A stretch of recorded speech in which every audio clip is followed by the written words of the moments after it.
Every single day, I'm either tempting fate or on my way to do it. I was helping Professor Lee sort out lab chemicals and accidentally cooked up a toxic gas, sent the entire class straight to the hospital. New rule: students are banned from mixing chemicals without authorization. Then I tried to help unclog the dorm drains. One mistake and half the building collapsed. New rule: students are banned from using chemical agents to clear dormitory drains. I finally managed to sneak over the wall to skip class and walk straight into a crime scene. New rule: students are banned from scaling walls or entering restricted areas off campus. All because I woke up transmigrated into the body of the only student in the paleontology department. I got cast in a campus livestream show called Campus Watch and accidentally triggered a special ability, the campus rule system. Every time my actions cause a school to add a new rule, I get a draw chance. From that moment on, the ridiculous rulebook at West Shore University exploded from 20 rules to 2,000. The entire campus begged me to stop. Nobody could make me. Free draw chances? Yeah, I'm not giving that up. One day, following Professor Lee's instructions, I head out to the undeveloped zone on campus to collect soil samples in preparation for next week's sedimentary environment analysis class. I'm humming a tune and digging away. One boom and I'm gone. The whole place goes up in flames and the school flies straight to heaven. And right then, a heavy clang rings out from below, sending a sharp jolt straight through my palms. Marcus leans in with his camera. Dude, what did you just hit? I shake my head and carefully use my shovel to brush aside the loose dirt and debris around it. A curved, heavily corroded piece of metal slowly comes into view. I crouch down and take a close look. That shape, it looks exactly like the anti-personnel landmines I've seen in war movies. And this school was built on top of an old abandoned burial ground. Could there actually be war-era remnants buried here? My stomach drops. No way I'm this unlucky. Did I actually just dig up a landmine? Then I think about that song I was just humming, about blowing things up, and a cold chill crawls slowly up my spine. Marcus stumbles back several steps. Oh hell, man, don't mess with me like this. I haven't even had my first girlfriend yet. At this moment, over 1,000 viewers in the live stream are absolutely losing it. Viewer count +1 notifications keep rolling across the screen. Is this your Teacher's Day gift for the dean? Relax, that's an anti-tank mine. A little bump like that won't set it off. I used to play with a grenade as a hammer when I was a kid. When I found out what it actually was, my soul nearly left my body. That's nothing. Back in my village, Old Man Wang buried 3 tons of artillery shells right outside his front door. They call that road the Miracle Highway now. I ignore Marcus and jump straight into the pit, using a small brush to clear away the surrounding dirt. Soon, a knob-like metal shape emerges from the soil. I don't waste a second. I call Professor Lee. Professor Lee, I think I might have dug up a landmine. It's in the wasteland to the right of campus. There's a raised trigger mechanism on top. His voice goes tight immediately. Do not touch it again. I'm on my way. He hangs up before I can say another word. Less than 15 minutes later, Professor Lee comes running. He doesn't even bother wiping the sweat off his face. He crouches down and examines it carefully. After a long moment, he starts scraping away the dirt with a small trowel. Marcus and I back away, bracing for the worst. But the explosion never comes. After just a few careful scoops, he lifts the whole thing out with ease. Nothing to worry about. It's just a pressure cooker lid. I take it, give it a look, and toss it aside. Who dumps a pot lid out here? Professor Lee just laughs and shakes his head. Better safe than sorry. Go ahead and keep sampling. Stay safe. And just like that, he's gone. The livestream viewers are absolutely dead from laughing. Viewership spikes again. Bro should go work at a cooking school. They're literally delivering pot lids to your door. I really thought that song was about to come true. Like school actually goes boom. And it's just a lid. Marcus can't hold it anymore and bursts out laughing. I shoot him a look. What's so funny? Get in here and dig. He pulls a face. I'm the cameraman. This is your assignment, not mine. I jump back into the pit. Stop talking. Go dig over there, or you're finding your own dinner tonight. That shuts him up. He picks up a shovel with a miserable look on his face. Campus Watch is a show organized by the education department. 20 students were selected to be followed and live streamed around the clock. At the end of 2 months, the student with the highest viewership wins a major education grant. Each cameraman carries a hidden camera,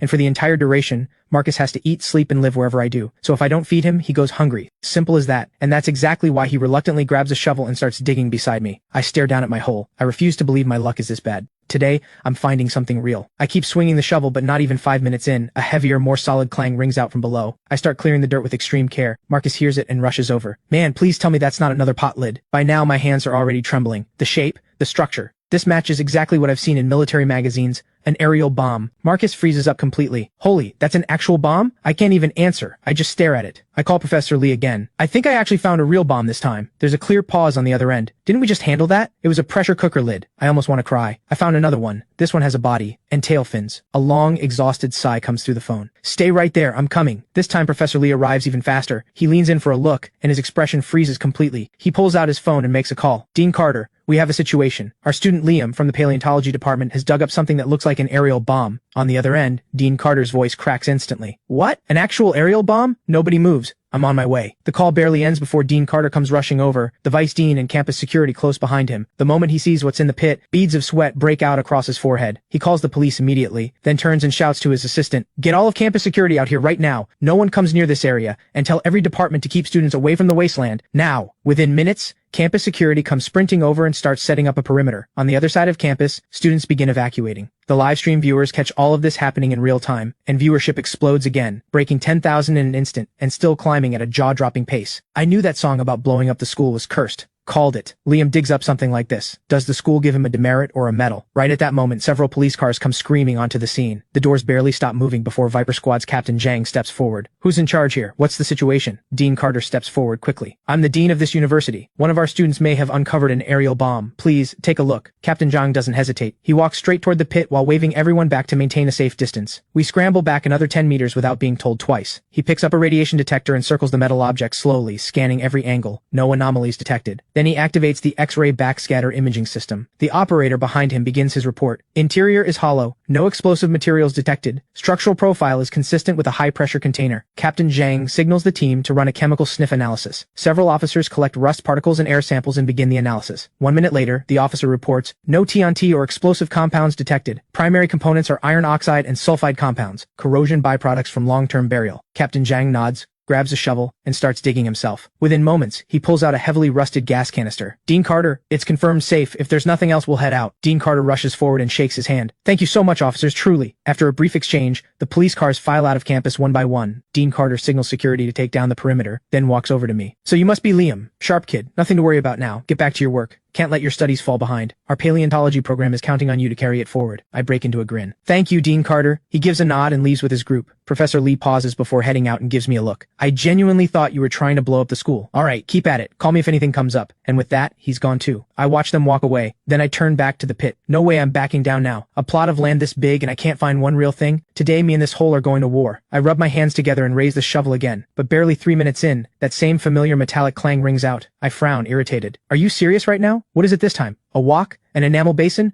Who buries their entire ancestral kitchen out here? After 2 false alarms, I swing the shovel hard into the surrounding dirt, clipping the metal object several times in the process. Each dull thud echoes sharply across the open ground. And then, a cold, mechanical voice suddenly sounds inside my head. Player's continuous death-defying behavior detected. Activation conditions met. System binding in progress. Immediately after, a glowing blue virtual panel appears right in front of my eyes. My whole body locks up. The shovel is mere inches from the metal object. I stare at the panel, and my blood runs cold. What the? A 500-kilogram aerial bomb, containing 300 kilograms of TNT. I think about what I just did, slamming the shovel into it, again and again, and every hair on my body stands on end. The next second I snap back to reality. I grab Marcus, who is still standing there in a daze, and we run. We don't stop until we're several hundred meters away. He's completely out of breath, gasping. Dude, what just happened? I look at him with a grim smile. If I told you I actually found a real aerial bomb this time, would you believe me? He shakes his head immediately. The livestream viewership keeps surging. The chat is flooded with jokes. Here we go again. That expression looks real, but what does a college student know about aerial bombs? He probably just scared himself. Prize question, gas canister or oxygen tank this time? Looking at Marcus's face, I'm sweating through my shirt. I call Professor Lee again. His voice is tired and flat. Liam, what now? Don't tell me you found another bomb. My voice is shaking. Professor Lee, this time it's real. A 500-kilogram aerial bomb. There's a pause. I'm on my way. He hangs up, and barely a moment passes before he comes rushing over. He takes one look from a distance, and his face visibly drains of color. He immediately tries to reach Dean Carter, but no one picks up. His face goes pale. He dials emergency services directly. Not long after, police cars pull up to the edge of the wasteland again. Captain Zhang has barely stepped out of the vehicle when Professor Lee hurries over to meet him. Officers, I'm so sorry to call you back. What we found this time may genuinely be an aerial bomb. Captain Zhang gives a firm nod and walks straight to the pit, leaning over the edge to observe for a few seconds. Then he snaps upright and waves his arm hard. Everyone fall back 100 meters, establish a level 2 security perimeter. We scramble back without hesitation. Meanwhile, his team moves at full speed, setting up detection equipment at a safe distance and maneuvering a remote-controlled robot toward the pit. Within moments, the instruments erupt in rapid, urgent alarms. A squad member calls out the readings. Radiation levels, abnormal. Internal structure, complex. Central axis and compartments detected. Traces of TNT and RDX confirmed. There is definitely live explosive inside. The moment those words land, Captain Zhang shoots to his feet and roars with everything he has. Everyone fall back. 500 meters. Now. He yanks out his radio, switches to the emergency channel, and fires off an urgent report to command. This is West Shore University. Undeveloped zone. Confirmed. Large unexploded aerial bomb discovered. Estimated weight 500 kilograms. Contains TNT and RDX. Radiation readings abnormal. Fuse condition unstable. Requesting highest level emergency response. Seal off a 3-kilometer radius. Evacuate all personnel immediately. The second he's done, he spins toward Professor Lee and shouts, "Get every student out of that campus. Right now." The livestream viewers are completely stunned. Is this actually a 500-kilogram aerial bomb? That thing could flatten the whole university district. Did Liam's mouth get blessed by some higher power or what? At this rate, the school's gonna see a lot more open sky real soon. God bless the internet. internet. We're literally watching a live bomb discovery. Meanwhile, back on the ground, Professor Lee calls Dean Carter over and over, but no one picks up. He's stomping with frustration. He pulls up the faculty group chat, holds down the voice message button. All faculty, listen up. A high-danger explosive has been found in the undeveloped zone. Get every student near you moving. Evacuate quickly and calmly to Jade Lake Park, 3 kilometers out. Within seconds of that message going out, students start pouring out of the academic buildings. Then the library, the dorms, the cafeteria, students flood out from everywhere. Guided by their teachers, they surge toward the campus exits. Not long after, an air raid siren explodes from the top of the broadcast tower. At the same time, just nearby, Viper Squad radios crackle with a flood of incoming reports. CBRN Unit Advance Team is on site. City Emergency Command Vehicle is in position. 3-kilometer perimeter. Initial lockdown complete. Teams deployed to evacuate nearby residential areas. By now, the wasteland is completely ringed by police vehicles. Right then, Commissioner Chen from the city police arrives on scene. He strides up to the command vehicle and demands a briefing. Captain Zhang steps forward immediately. Preliminary assessment. World War II aerial bomb left behind. The casing is heavily corroded. Fuse condition. Unknown. On-site disarming carries extreme risk. If we can transport it to a safe zone for controlled detonation, that would be the safer option. Commissioner Chen frowns and thinks it over. But the moment I hear that, I shout out, "You cannot move that bomb!" Commissioner Chen turns to me with a frown. Who is this kid? Captain Zhang steps in quickly. That's Liam, the student who dug it up. Commissioner Chen snaps, "This is ridiculous. What is the student still doing here? Get him out of here." Captain Zhang, worried I might be in shock, hurries over to me. "Liam, don't worry. Our professionals will handle this." I shake my head, dead serious. "You don't recognize this bomb. This is a German SC-500, a special modified variant. It was designed specifically to destroy reinforced fortifications. After 70-plus years underground, the metal fatigue and corrosion have made the fuse dangerously sensitive and fragile. The moment you move it, the fuse could trigger and detonate on the spot. If it goes off mid-transport, you get maximum blast force. The damage would be beyond calculation. When I finish, every single person on that site goes rigid. Professor Lee leans in. "Liam, I had no idea you knew any of this. How come you didn't recognize anything the first 2 times? I scratched the back of my head. I read about this exact bomb model once, full technical breakdown in a military reference book. Before the words are even out, Captain Zhang spins around and dashes into the emergency comms vehicle. 10 minutes later, he hands Commissioner Chen a printout. Everything Liam said matches perfectly. I step forward. The only option right now is controlled detonation, right here. Dean Carter hears that, and his knees nearly give out. He almost hits the ground. Commissioner Chen frowns at Captain Zhang. How confident are you in an on-site detonation? Captain Zhang grits his teeth. The largest I've handled was 100 kilograms. For 500, there are barely any experts in the country. I could try to disarm it, but I cut him off immediately. No, you'll get yourself killed. Commissioner Chen looks at me. Liam, if you've got an idea, say it. I take a slow, deep breath. My recommendation is controlled on-site detonation. With preparation, we minimize the damage. I have a plan. The core idea is controlled energy release combined with full perimeter protection. I walk over to the command vehicle, grab a tactical tablet, and sketch out a 3-dimensional diagram. Fast. Layer 1, the core blast zone. Dig a trench around the bomb pit, 8 meters deep, with 60-degree angled inner walls. A blast-cut trench. Lower the aerial bomb to the bottom. Pack in 1 meter of flexible energy-absorbing sandbags in layers, then 5 meters of wet sand on top. Cap it all with heavy steel mesh panels to direct the shockwave straight up. Layer 2, seismic isolation. Dig a ring trench, 8 meters deep and 3 meters wide, down to bedrock. That cuts off the seismic wave before it spreads outward, minimizes structural damage to the academic buildings. Layer 3, shockwave and fragmentation control. Stack 200 tons of sandbags and water barriers around the outer trench. That absorbs the shockwave and traps any radioactive dust. And when you place the emulsion explosive charges, make absolutely sure the primary blast force is directed upward, toward the sky. Silence. The entire site goes completely still. Every single person is staring at me like I just walked out of a science fiction film. Captain Zhang slaps his thigh, bursting with excitement. This kid is a genius. This plan is solid. It works. It perfectly integrates blast mechanics, structural engineering, and seismic control defense systems.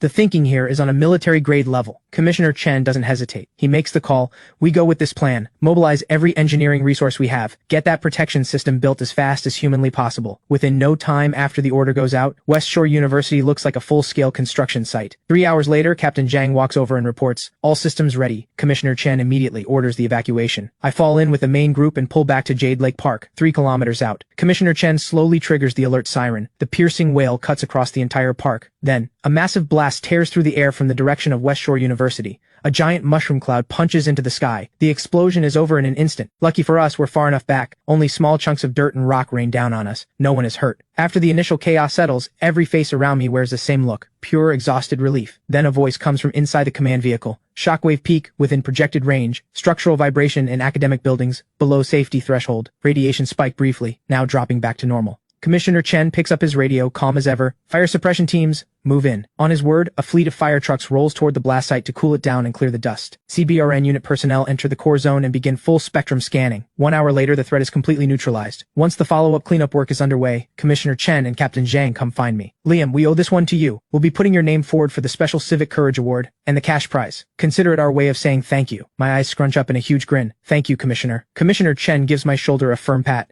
You're something else, kid. When you graduate, if you're ever interested in joining the force, the door is open. Professor Lee's eyebrows shoot up immediately. Commissioner Chen, he is the only student in our entire department. Don't you dare poach him. I scratch my head. Sorry, Commissioner, I actually really love my field. Commissioner Chen chuckles. Fair enough, I won't push. After a round of goodbyes, he leads his team out. Professor Lee looks at me then, his eyes full of quiet pride. Not bad, kid. Tomorrow I'm putting in for your scholarship, this semester. I give him a look. I'm the only one in the department. Who else would you give it to? Professor Lee laughs awkwardly. Your coursework still isn't finished. You do want to pass, right? I let out a dry laugh. If I fail, our department has a 100% failure rate. Think about that. Marcus just stands there, speechless. The live stream chat absolutely explodes. Pay 1 tuition. Get a full team of professors teaching you one-on-one. Best deal in higher education. Niche major, winner takes all. Anybody else scores 59. It's the end of the world. Liam scores 59, and it's the teacher's world that ends. Professor Lee lets out a long, helpless sigh. You win. We can't do field sampling for a while anyway. I'm switching your assignment. Come by my office and pick out some rock samples. I want you to identify what types of fossils are inside each one. I nod. He turns and walks away. I head back to the dorm with Marcus. My other 3 roommates are transfer students from other departments. The second they see me, they swarm in. Liam, did you hear? The school just got blown up. That explosion just now, absolutely insane. I'm still figuring out how to explain it when there's a knock at the door. Dean Carter is standing there with the dorm supervisor. All 3 roommates spring to their feet. Dean Carter waves them off. Relax, everyone. Then he turns to me with a smile. Liam, I'm here to thank you personally. If you hadn't dug that bomb up and put forward that detonation plan, this school might have faced a catastrophe. On behalf of West Shore University, I am officially announcing a 50,000 yuan cash award, a school-wide commendation, and a special individual citation entered permanently into your academic record. As for the undeveloped zone, please stay out of there. We're bringing in specialists for a full sweep. I grin. Don't worry, Dean Carter. Professor Lee already gave me a new assignment. Satisfied, he nods and leaves. Back in bed that night, I pull up the system interface and take a proper look at the campus rules system. Each time the player triggers a new campus rule, 1 draw chance is awarded. I stare at that for a moment. It's not like I own this school. I can't just will new rules into existence. But then again, it did warn me about the bomb. Maybe having it around isn't so bad. Next morning, I head to the cafeteria with my roommates for breakfast. We're barely at the entrance when we see a crowd gathered around the notice board. 2 brand new campus rules, freshly posted. Students are prohibited from digging pits on campus without authorization. Students are prohibited from singing modified versions of the school anthem on campus. Right then, the system chimes in my head. Player has triggered 2 new campus rules. 2 draw chances awarded. Marcus and my 3 roommates are all biting back grins. I shrug helplessly. Come on, let's just go eat. The live stream viewers lose it completely. The chat floods with stories. Our school has a rule. Parents attending meetings must be at least 50 years old. Because one girl brought her 27-year-old brother as her guardian, and he ended up running off with the homeroom teacher, who happened to be the principal's daughter. Our school says no outside food, no trash in the trash cans, and no paper in the bathrooms. Every single ridiculous rule has a story behind it. Every single one. Like at our school, dating is allowed, but your partner has to be human. After breakfast, I head straight to Professor Lee's office. I knock. No answer. I just walk in. Empty. Marcus whispers, maybe we should wait. I roll my eyes. Wait. For what? I start rifling through the office, but no matter where I look, there are no rock samples anywhere. Just as I'm about to call Professor Lee, my eyes land on a temperature-controlled cabinet nearby. Inside are several dark, chunky objects, with a warning label slapped on the front. Danger. Do not touch. I break into a grin. Finally. Found them. Why hide them all the way in there? I open the cabinet. Inside sit 3 strangely shaped rocks, each resting on foam padding. I give one a tap. Yep, these must be the ones, but they're massive. How am I supposed to study what's inside? To see the fossils, I'm going to have to break them open. I think for a second, then wave Marcus over. We haul the rocks to a corner of the basketball court. Then I head back to yesterday's bomb site and borrow a sledgehammer. I grip the handle, wind up, and swing hard at the rock. 2 swings. The rock doesn't even flinch. I take a slow breath, haul the sledgehammer all the way over my head, and bring it down with everything I've got. The rock explodes. It blows apart into a dozen razor-sharp fragments that blast outward in every direction. The sledgehammer clangs out of my hands and hits the ground. What the? This thing is supposed to be a fossil? Right then, Marcus points at the ground and shouts, "The ground! It's cracking!" My eyes go wide. No way! That thing just hit like a grenade. Marcus swallows hard. Dude, does Professor Lee actually hate you? I shoot him a look. What are you even talking about? I set up the last remaining rock and bring the hammer down with controlled force. Another explosion of sound. This time it blasts a half-meter wide hole clean through the ground. A cold, damp air rises up from somewhere far below. The livestream viewers are completely stunned. Viewership explodes again. Yesterday he's dealing with a live aerial bomb. Today his rocks are literally detonating. This guy is out here speed running death. I had a classmate just like him once. Went out peacefully in the end. Real calm. First time I've ever seen someone hammer detonate a rock. Are these like giant snap pop fireworks or something? I swallow hard. My mind is completely blank. What kind of fossil explodes like a shaped charge? And that hole, there's no bottom in sight. The award money I just got is probably not going to cover this. I call Professor Lee immediately. He picks up and I can hear the calm sound of him sipping tea. Oh, Liam. I left the fossil samples in your dorm room. Go check them out when you get back. I freeze. Wait, the fossils aren't the ones in the temperature cabinet in your office? Professor Lee's tone shifts instantly. Tell me you didn't open that cabinet. I let out a pained laugh and say, yeah. He sucks in a sharp breath. What did you do? I nearly cry. Why didn't you tell me not to touch it? I thought they were the samples. I took them out. Professor Lee's voice shoots up an octave. Don't you dare tell me you set them off. I quietly say, yeah. His voice is shaking now. Are you okay? Those are high-pressure sealed rocks. Even the slightest impact and they detonate instantly. I keep them in the temperature cabinet to control conditions and prevent any triggering. Are you trying to get yourself killed? I pout. I'm fine, I just hit them a few times with a sledgehammer. Professor Lee goes dead silent. In all my years, no one has ever gone through my office like that. No one except you. Karma's real, isn't it? I shrug helplessly. Whether it's karma or not, I can't say. But there's now a giant hole in the sports court. When Dean Carter asks what happened, I'm telling him you sent me here to run experiments. Professor Lee is completely thrown. Are you serious right now? Those rocks shouldn't have had anywhere near that kind of force. I roll my eyes. Don't believe me? Come see for yourself. His voice goes urgent. I'm on my way. Stay right there. He hangs up before I can say another word. Less than 10 minutes later, he comes sprinting over, gasping for breath. He flips on his phone flashlight and shines it down into the hole. This can't be right. Those rocks shouldn't have produced this kind of force. The words are barely out of his mouth when a faint cracking sound reaches our ears. All three of us look down at the same time. A hairline crack runs along the edge of the hole, and in an instant, it's as wide as a finger. Professor Lee snaps upright. Move. Everyone get back, now. We've barely stepped away when cracks explode out from around the hole and race outward in every direction. I take off at a full sprint and don't stop until I'm several hundred meters away. When I turn around, a massive sinkhole over 50 meters wide has swallowed the ground where we were standing. The live stream goes silent for a few seconds, then absolutely erupts. Viewership goes through the roof. You stare into the abyss, and the abyss stares back and swallows the ground. Is Liam cursed? Like genuinely cursed? Yesterday, aerial bomb. Today, collapses the sports court. How is the school still standing? We cautiously walk back toward the edge of the collapse zone and look in. It's a pit 30 meters deep. From the bottom comes the constant sound of rushing water. A thick ruptured pipe is gushing water straight up. Right then, the system chimes in my head. Large-scale geological collapse event detected. Environmental data analysis module activated. Geological scan complete. A large underground cavity exists beneath the collapse zone. Cause, piping erosion. The main underground water supply pipe began a slow, chronic leak 3 years ago. The foundation fill in this area consists of loose sandy clay brought in from elsewhere. Prolonged leaking has steadily eroded and carried away the fine soil particles, forming a massive underground cavity. Everything suddenly clicks. No wonder the ground gave way so easily. The whole thing had already been hollowed out underneath. Professor Lee stares into the sinkhole and mutters, Liam, when Dean Carter gets here,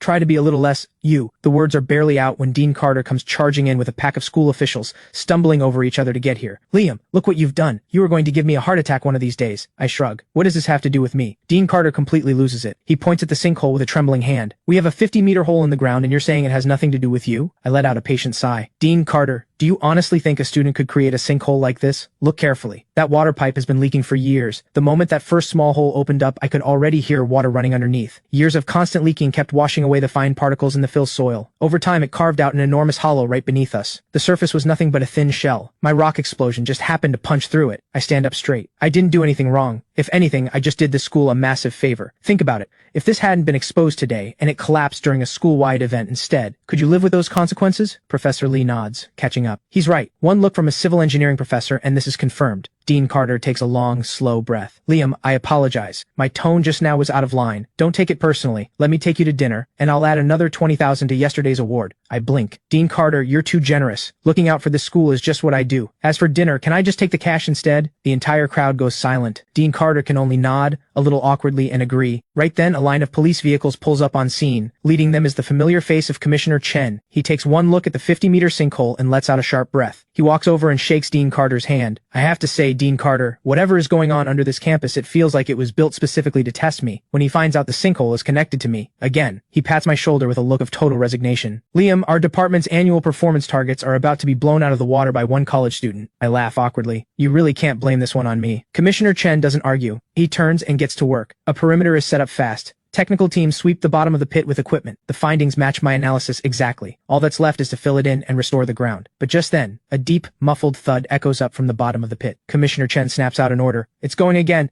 Everyone fall back. We scramble away from the edge. Once we're clear, we look back. A thick, dark wall has been exposed at the bottom. At its base sits an enormous blast-proof iron door, covered in rust. In the center is a massive wheel-style valve that would take several people just to turn. Commissioner Chen immediately issues orders. Tech team, full structural scan of the pit walls. Radiation team, sweep the door area. Air team, collect gas samples from the door seams. Everyone else, behind the safety line. Engineering team, prep for structural reinforcement. Every team moves the moment the orders land. My eyes stay locked on that iron door. The system chimes in my head. Target structure analysis complete. Large-scale civil defense shelter, constructed between the late 1960s and early 1970s. Built in response to a specific geopolitical climate and nuclear threat. Originally belonging to a classified government unit. After the unit relocated, a gap in the records left this site forgotten. It was buried under fill soil and eventually built over by the university. Everything suddenly makes sense. I clear my throat. This might be a civil defense shelter. I've read about them. During the nuclear threat era, these shelters were built all across the country. Over time, many of them were simply forgotten. Look at that arched blast door. And those thick concrete walls, classic features of civil defense construction from the 60s and 70s. Everyone nods, turning it over in their minds. But Commissioner Chen frowns. A shelter this size? How could no one know about it? I give a calm smile. If it was a classified project, one lost file is all it takes to erase it from history. Professor Lee's breathing picks up. If that's true, what's inside could be invaluable. Commissioner Chen doesn't wait. He orders the valve opened. As the iron door swings open, the beams of powerful flashlights cut through the darkness, revealing a corridor that descends deep underground. He's just about to send a team in when a deep roar tears across the sky above us. We all look up. A military helicopter is cutting through the air toward us from the distance, and it forces a landing just nearby. A squad of fully armed soldiers steps out first. Then, a white-haired elder steps down, steadied by an officer at his side. Commissioner Chen strides forward and salutes. "Sir, I'm Chen Ming, West Shore City Police Commissioner." The officer returns the salute. "Commissioner Chen, this is General Han. We've already been briefed on the situation here. Effective immediately, the military assumes full command of this site. All operations are under General Han's authority." Commissioner Chen accepts without hesitation. General Han walks over and glances at the iron door. Then he turns to me with a smile. "Young man, I caught the live stream. The fact that you identified this as a civil defense shelter, that's impressive. Come down with me." And just like that, he leads the way through the door. Dozens of powerful flashlight beams light up the corridor like daylight. Rows of closed doors line both sides of the passage. Commissioner Chen eases one open. Inside, yellow documents are scattered everywhere. A history professor picks one up casually, then goes completely still. These are nuclear weapons research documents. Commissioner Chen takes one and scans it. "General Han, this has to be classified, right?" General Han's expression is hard to read. "Not anymore, I just didn't want it forgotten." Commissioner Chen immediately waves over his officers. "Secure everything in this room. Don't touch anything until the specialists arrive." We move on and check several more rooms. Some are stacked with old radio equipment and telephone switchboards. Others are bunk rooms, with documents scattered all over the floor. It's clear the people who left here did so in a hurry. We descend 2 more levels. A wide hall branches off into several arched tunnel entrances. We pick one and follow it to the end, and find an armory. A technician pulls the iron door open. Inside the vast storage space on the left, dozens of Type 56 semi-automatic rifles and Type 54 submachine guns. In the center, wooden crates packed with ammunition. Beside them, Type 67 grenades stacked into a small mountain. On the right, rows of rocket rounds lined up perfectly. A young officer lets out a hushed breath. "The firepower in here is absolutely insane." I go cold.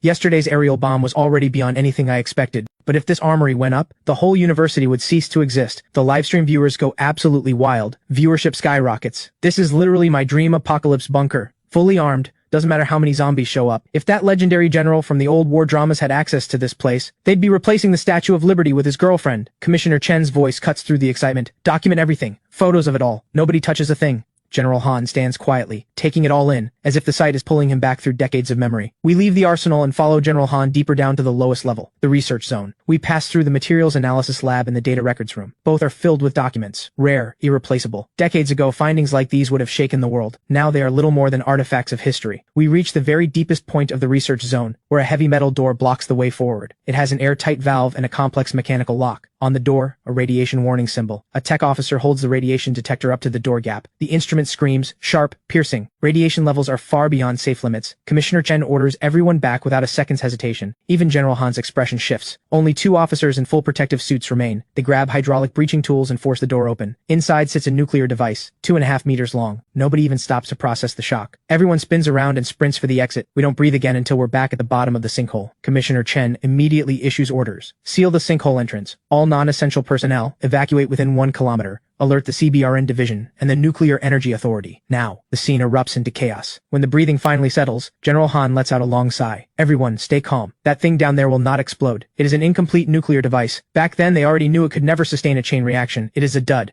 Otherwise it never would have been left here." Those words take the edge off the tension, just a little. Commissioner Chen finds Dean Carter. The unfinished nuclear device poses a potential radiation leak risk. Please evacuate all remaining personnel on campus immediately. Dean Carter, looking pale green, starts giving orders. The air raid siren wails across campus once more. Within minutes, the campus looks exactly like it did yesterday. Students file out in orderly lines, guided by their teachers. Not long after, military vehicles, CBRN trucks, and engineering units come rolling in. A few hours later, a team of top emergency specialists finishes assessing the scene and immediately starts arguing in the temporary command post. The white-haired senior expert slams the table. We build a shielding layer on-site first, seal it properly, then move it. The middle-aged expert in gold-rimmed glasses jumps to his feet. Heavy equipment can't get down there. Manual handling is gambling with lives. Someone suggests airlifting it by helicopter. The senior expert shuts it down instantly. Are you out of your mind? If it goes off mid-air, everything within several kilometers becomes rubble. The seconds tick by. The argument hits a dead end. I clear my throat.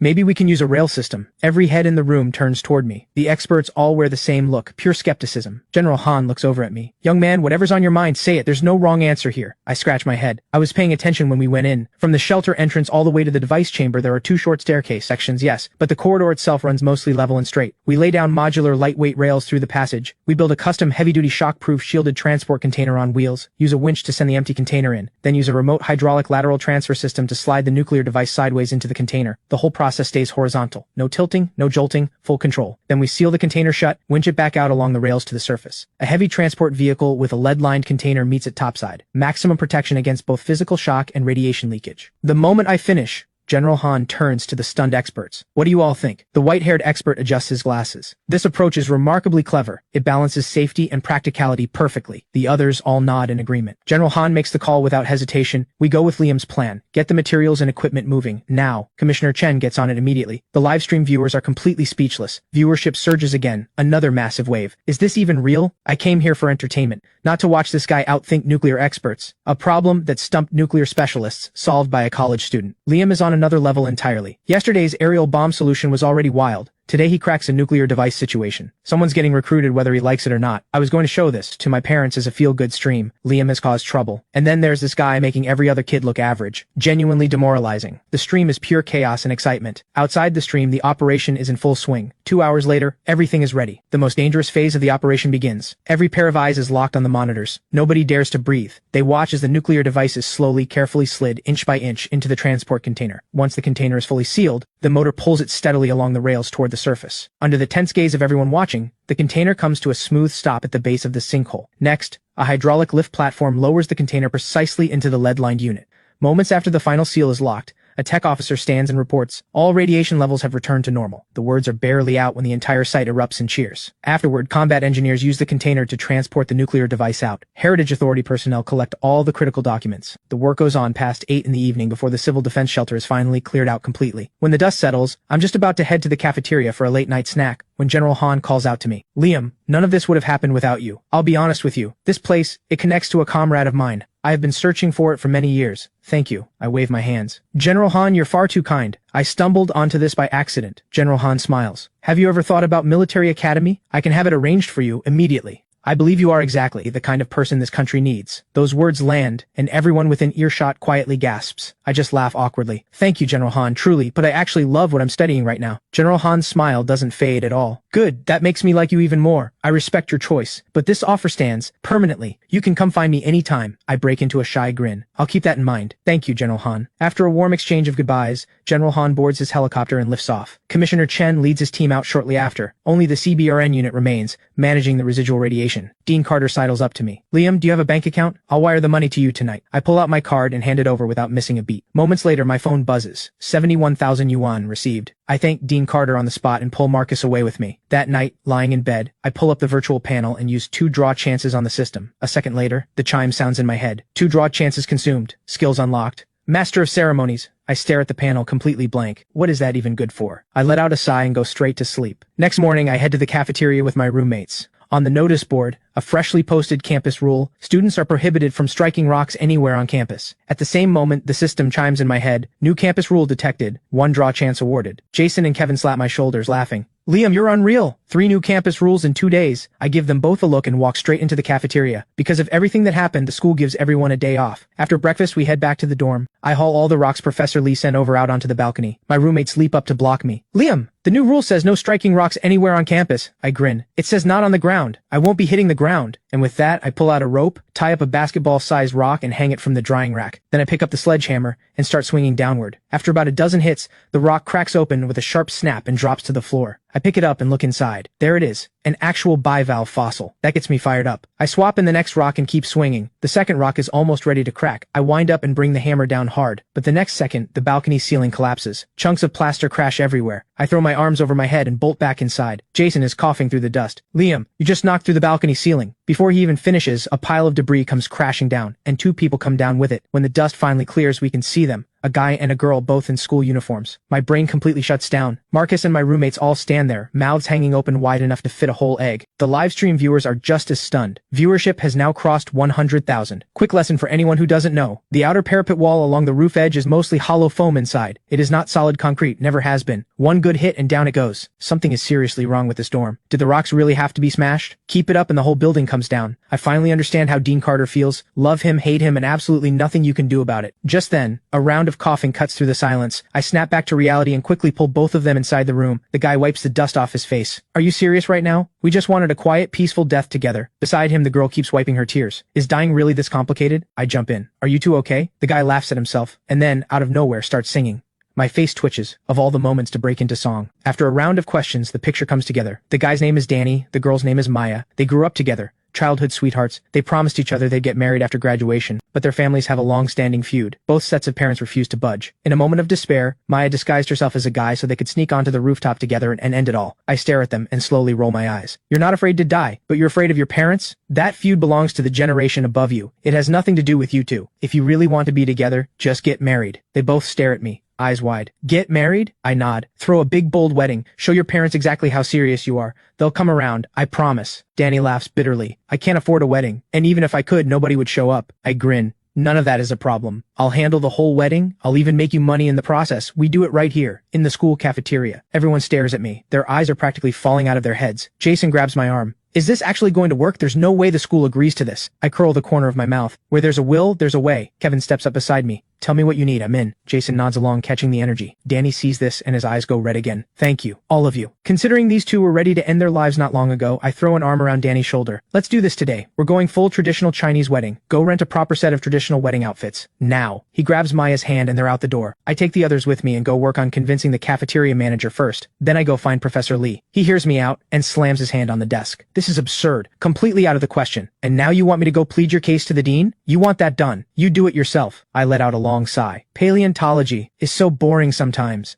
Word on campus is that the music department is full of gorgeous girls. Professor Lee slams his hand on the desk. You've got some nerve threatening me, kid. Fine, I'll take you to Dean Carter myself. But don't count on him saying yes. He leads me straight to the dean's office. To my surprise, Dean Carter agrees on the spot. The incident a few days ago has everyone on edge. A wedding banquet is exactly what this campus needs right now. Too bad I have a client dinner tonight. Otherwise, I'd give a speech myself. I thank them both immediately. I say goodbye to Professor Lee and Dean Carter. We rush off to print the flyers. Then we set up a table right where the foot traffic is heaviest. As the crowd starts to grow, I grab the megaphone. Tonight, our fellow alumni, Danny, is getting married right here in Cafeteria 1. Everyone is welcome to join the celebration. Dean Carter has made it official. Bring a gift and you're in. The moment I finish, the crowd goes wild. Students whip out their phones and start snapping photos, sharing everywhere. Soon, more and more people are signing up to perform. Volunteers pour in to help decorate and set out the wedding candy. Before we know it, evening arrives. Danny shows up with Maya by his side. With them are both sets of grandparents, the only two elders who ever stood behind them. By now, a massive line is snaking all the way from the cafeteria entrance. Students flood in from every direction. Even plenty of professors show up just to see what's going on. The lion dance troupe kicks off their performance. A gift table is set up right at the entrance. I had suggested 50 yuan per person as a rough guideline, but students chip in way more than that on their own. Most give around 100, some even several hundred. The cafeteria is packed to the last seat.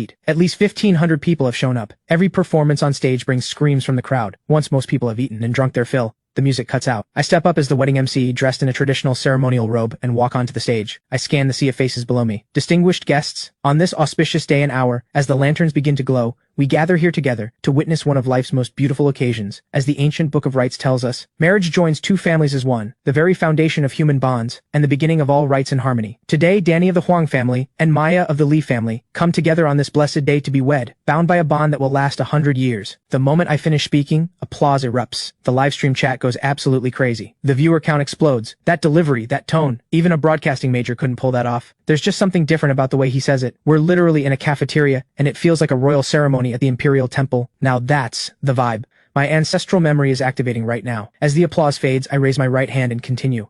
This hall may have no carved beams or painted rafters, but it is adorned with sincerity. Though there is no gold or jade, 1,000 loyal hearts are here to celebrate. Red ribbons hang high above, blazing with the fire of our youth. The lights shine bright, lighting the way for the couple's future. In this moment, heaven and earth bear witness. The hour is upon us. I raise my arm pointing toward the far end of the red carpet. Please welcome our newlyweds into the hall. Every single person turns to look where I'm pointing. Danny and Maya appear, dressed in brilliant red traditional wedding attire, walking slowly toward us. As they approach, I step aside. Bride and groom, please take your places at the altar. Compose yourselves. We now perform the traditional wedding bow ceremony. First bow, to heaven and earth. We give thanks to the sky above and the earth below for bringing these two souls together. The two of them move in perfect time with my words. They bow deeply toward the entrance. Second bow, to the elders. May our grandparents be blessed with long life and prosperity, and may this family flourish for generations to come. The grandparents seated at the head table are already in tears, overcome with emotion. Third bow, husband and wife bow to each other, pledging to grow old together through every lifetime. For this final bow, they bend lower than ever before. As they rise, Danny reaches out and holds Maya's hand tight. I smile at them both. The ceremony is complete,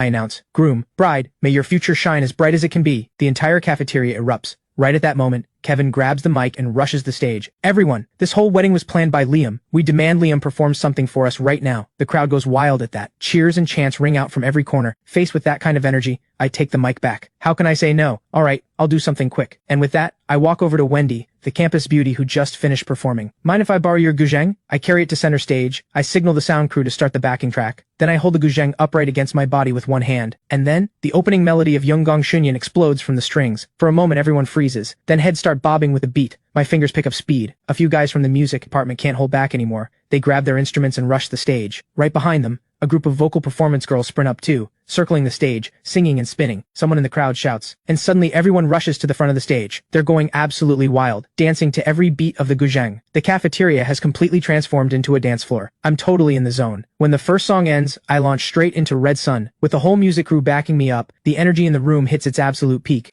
Even the usually composed professors come down to join the dancing. The wedding goes on for over 2 hours. After the students clear out, I hand Danny a thick stack of cash. After food and venue costs, you cleared over 60,000 yuan, take it. Danny starts to say no, but one look from me stops him cold. He blinks back tears and quietly says, thank you. Just then, the cafeteria manager comes sprinting over. Which one of you took the fish from Dean Carter's tank? Jason scratches the back of his head. I thought they were just regular fish, so I had the culinary students fry them up. The manager stomps his feet in a panic. The dean just got those fish this morning. He specifically told me to guard them. He needed them for tonight, and now they're gone. And there's no way to buy that kind of fish this late at night. I grab the manager's hand before he tears his hair out. Are we talking about those tiny little fish? The ones about the size of a grain of wheat? He nods. I wave my hand. Leave it to me. I'll get them back. And just like that, I take my roommates to the biggest foot spa in the area. Inside, I walk up to the front desk. Do you sell those little fish you use for the dead skin treatments? We can work something out on the price. The spa manager hears the commotion and comes over. After a bit of back and forth, I pay 200 yuan for over 100 of the little fish and take them with me. Then I bring them straight back to the cafeteria manager. That same night, just as I'm getting ready for bed, Professor Lee calls out of nowhere and tells me to get to the clinic. I've barely walked through the door when I see Dean Carter pointing at me, his hand trembling. Liam, you better start talking. Where exactly did those fish come from? I scratch my head. From a foot spa. Professor Lee goes pale. You mean the kind that eats dead skin off people's feet? I give a stiff nod, dead silence. Then, the person in the bed next to us suddenly bolts upright and sprints to the bathroom to be sick. Professor Lee stares at me like he's deeply disappointed. He points toward the bathroom. Those fish were prepared for Dean Carter's dinner with Director Yang. They were halfway through eating when the stomach cramps hit, and they ended up here. The clinic doctor says they have athlete's foot bacteria in their mouths. I shrink into my shoulders. How was I supposed to know they were going to eat the fish? The moment I say that, Dean Carter nearly passes out from sheer rage. Meanwhile, the livestream chat has completely lost it. The viewer count keeps exploding. Ha ha ha ha ha! They deep-fried foot spa fish and serve them at dinner. Director Yang is never going to look at a small fish the same way again. Predictably, we get absolutely chewed out. Dean Carter, still fuming, calls his secretary on the spot. Issue 2 new campus rules tomorrow. No more wedding banquets on school grounds, and absolutely no one touches the fish in the cafeteria tank. That evening, I lie back on my bed and immediately do a system spin. The system chimes. One spin used. Skill unlocked. Combat mastery. The next second, I'm up off the bed like a shot, feeling raw power surge through my entire body. My heart is hammering in my chest. The next morning, my roommates and I head to the cafeteria for breakfast like usual. The notice board already has a crowd around it. We push over to take a look, and sure enough, there are new campus rules posted. The system chimes at the same time. Spin opportunity earned. After breakfast, I split off from my roommates and head to Professor Lee's office with Marcus. He looks up at me with zero patience. What do you want now? Haven't you caused enough damage with rocks already? I wave my hands. You can have the rocks back. I'm done with them. Not touching another one. Professor Lee can't help but laugh. Fine, then switch your topic. Study the metal deposits in the campus ecosystem and remnants of modern artifacts. Find metal objects from different time periods. Analyze how corrosion relates to the surrounding environment. I leave his office with a frown on my face, racking my brain for where to find materials. Without realizing it, I've wandered right to the edge of the campus lake. Then it hits me. This lake has been here since the school was founded. Over all these years, who knows how many things people have thrown in there, buried in the mud at the bottom, soaking and corroding at different rates. It's a perfect fit for the research. With that, I turn around and head straight back to Professor Lee's office. Professor, do you know where I can get a strong magnet? School rules say no digging, so I'm going to fish my research samples out of the water. Professor Lee's eyes light up. Kid, that brain of yours actually works sometimes. I'll go grab one from the physics lab. A little while later, he drops the magnet into my hand. Stay safe. Stay on the bank at all times. Do not get in the water. And anything you pull up, log it properly. I take the magnet and walk off grinning. Relax, Professor. I've got it covered. A few minutes later, Marcus and I find a spot near the center of the campus lake. I toss the magnetic fishing hook into the water. The moment I feel the rope go taut, I pull hard. Up comes a waterlogged phone. I give it a glance and toss it aside. I cast the magnet in a different direction. This time, I drag up a battered old laptop. Thick iron wire wrapped several times around the ports. I hold up the dripping laptop. Someone put this thing in restraints. What kind of secrets are hiding on this thing? Marcus nods eagerly. Too bad it's fried. I'd love to plug it in and find out. I toss it to the side and cast again. The magnet goes back into the water. This time when I start pulling, I can immediately feel serious resistance. Way heavier than the laptop. I wave Marcus over.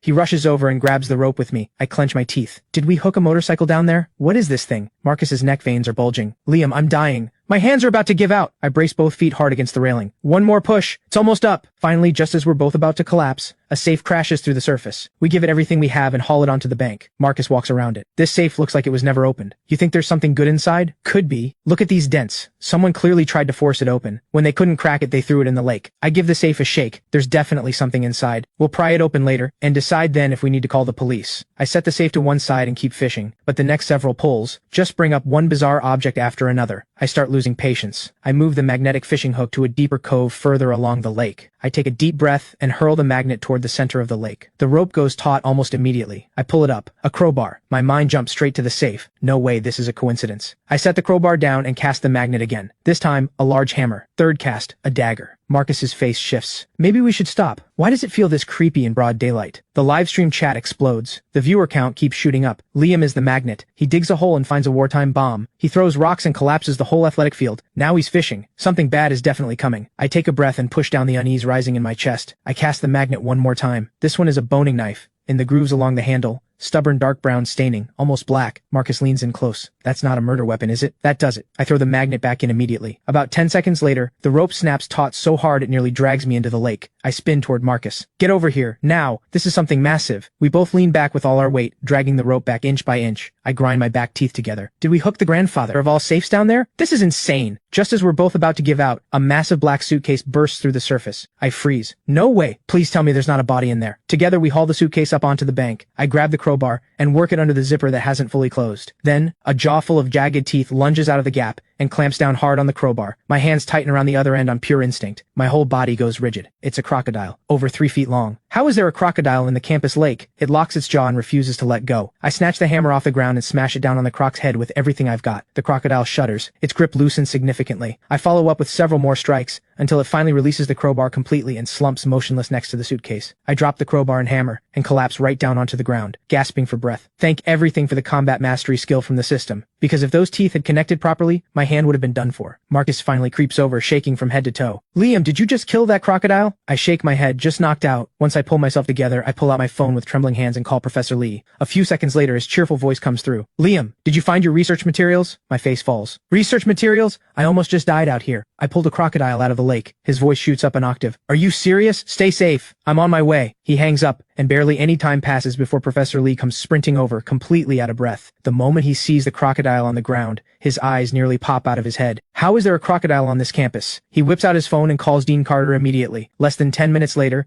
Dean Carter arrives with a group of school administrators, rushing in like the building is on fire. One look at the crocodile, every single face goes white. Find out how this got here. How does a crocodile end up on a university campus? I want a full investigation, now. He turns and points at the administrators behind him, letting them have it without holding back. Then he pulls out his phone and dials emergency services. Before long, police cars and a wildlife protection vehicle pull up. An officer assesses the scene and reports back to the team right away. After a thorough check, the crocodile is confirmed to be just unconscious and shows clear signs of having been raised in captivity. Just as the workers are getting ready to take it away, a system alert flashes in front of my eyes. Murder case detected. Fresh excrement from this crocodile contains extremely high concentrations of human skin and hair, along with degraded fragments of muscle tissue. This indicates the animal has been systematically and extensively consuming human remains. I snap my head up. Wait, Detective Ray turns toward me. Liam, did you find something? I walk quickly to the excrement behind the crocodile and crouch down. I pick up a stick and carefully sift through it. Detective Ray, look at this. His expression goes deadly serious. That's hair. I keep working the stick through it. More and more strands of hair come out. Detective Ray is on his feet in an instant. Get the forensics team on the phone and call in the criminal investigation unit for backup. Lock down this scene immediately while we wait for forensics. I hand over the crowbar, the dagger, and everything else I pulled from the lake. A few minutes later, multiple police cars come screaming in. Right behind them, a team of detectives, forensic specialists, and technicians come running up. Detective Ray steps forward to meet them. He points at the excrement. Extract all hair samples from that. Run a preliminary analysis, and every tool recovered from the lake, all of it needs to be examined. Then he turns and points in the other direction. Get the laptop back to the station for recovery. Open the safe right here, and send a dive team into the lake for more evidence. Orders given. Everyone moves at once. Detective Ray pulls Marcus and me aside and asks us exactly where we pulled up each item and what conditions were like when we found them. Not far away, the forensic technicians use specialized tools to crack open the safe. Inside,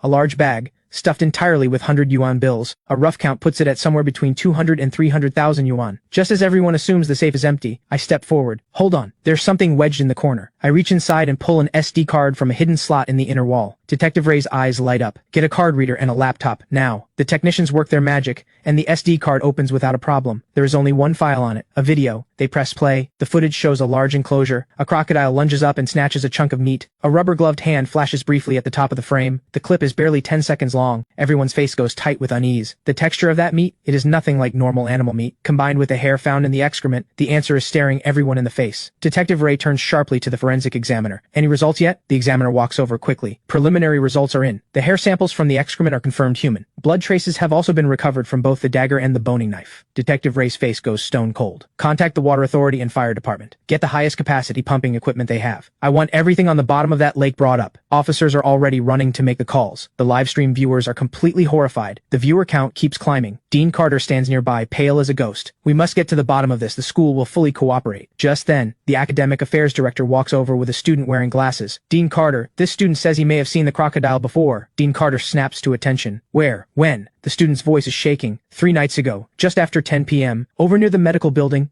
I heard something, like an animal chewing. I was terrified. Right before I ran, I caught a glimpse of something large moving in the dark. He stares at the restrained crocodile for a long moment. It was so dark that night. I can't say for certain it was this one. Once the student is calmed down, every pair of eyes turns to me. I scratch my head. What? Dean Carter gives a tired smile. 3 nights ago, wasn't that when the wartime bomb you dug up went off? Something clicks. Whoever owns that crocodile would never let it roam freely. The explosion from the bomb must have startled it, spooked it badly enough that it bolted while the campus was empty. The timing lines up perfectly with what that student described, so whoever's behind this is probably based near the medical building. Everyone nods in agreement. Detective Ray and Dean Carter immediately split the team up to search. Professor Lee and I follow along. Detective Ray heads straight for the spot the student mentioned. I follow Dean Carter and the officers up toward the top floor. That's where the medical department is, specifically Dr. Victor's private lab and office. On the way up, Dean Carter keeps saying what a warm and friendly person Dr. Victor is, even regularly donating to help people living on the streets. This entire floor of private lab space was specially approved by the school. At the entrance to the office,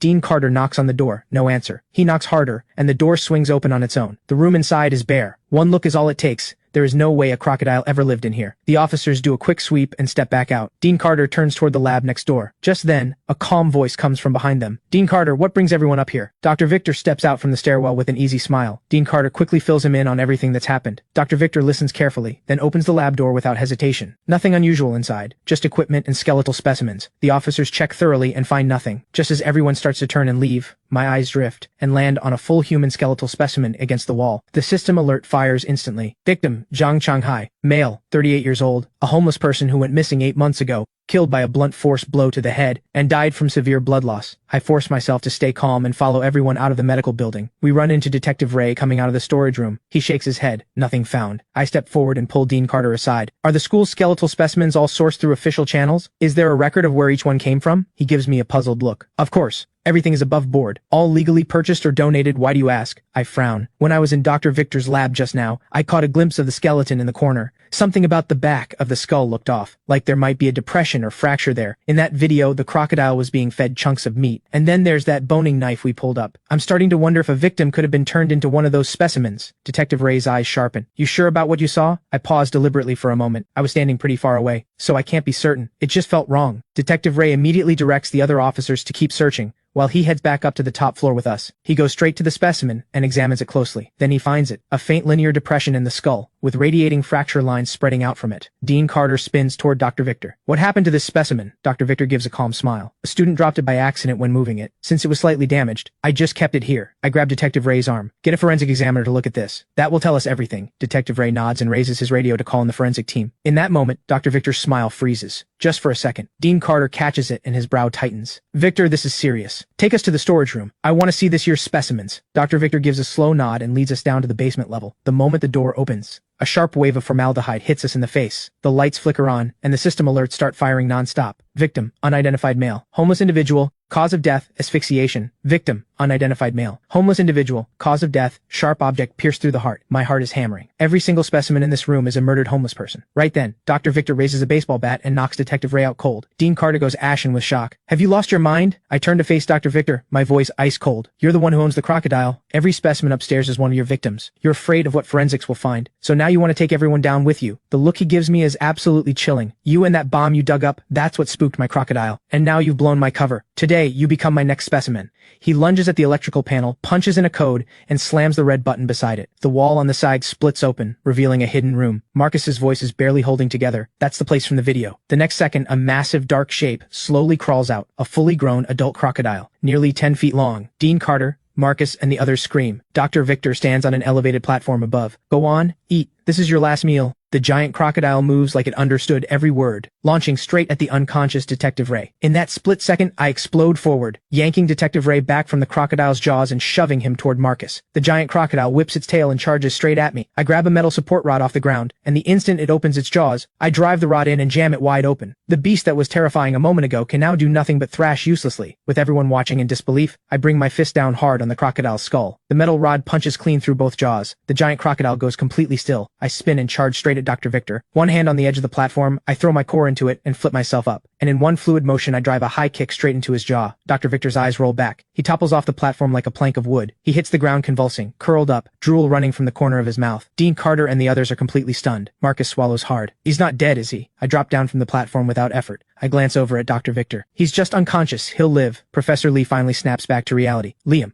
are you all right? Since when can you fight like that? I scratch the back of my head. Never had the chance to show it before. Dean Carter steps forward. Save it for later. Get Detective Ray to the hospital right now. That snaps the rest of us out of it. A quick phone call, and shortly after, a large team of officers arrives. They secure both the crocodile and Dr. Victor. After a medical check, Detective Ray is confirmed to have no serious injuries. When he comes to and hears what happened, the color drains from his face. I'm taken in as a key witness and head to the station to give my statement. That's when I learn the full story. Dr. Victor is a deeply disturbed individual, with an extreme obsession with making specimens. He spent years hiding behind a kind, generous persona, luring in homeless people, using his crocodile to dispose of the bodies, then displaying the finished specimens openly in his office. The safe we found had been stolen by a student from another school, someone who discovered Dr. Victor's secret and tried to blackmail him. That student became a specimen too. If I hadn't pulled that crocodile and that safe out of the lake, there's no telling how many more people would have suffered the same fate. By the time I leave the station, it's fully dark outside. Detective Ray personally drives me back to campus. Back in my dorm room, I pull up the system panel and feel a rush of excitement. The combat mastery skill I got from yesterday's spin literally saved my life. With that thought, I do another spin immediately. The next second, one spin used.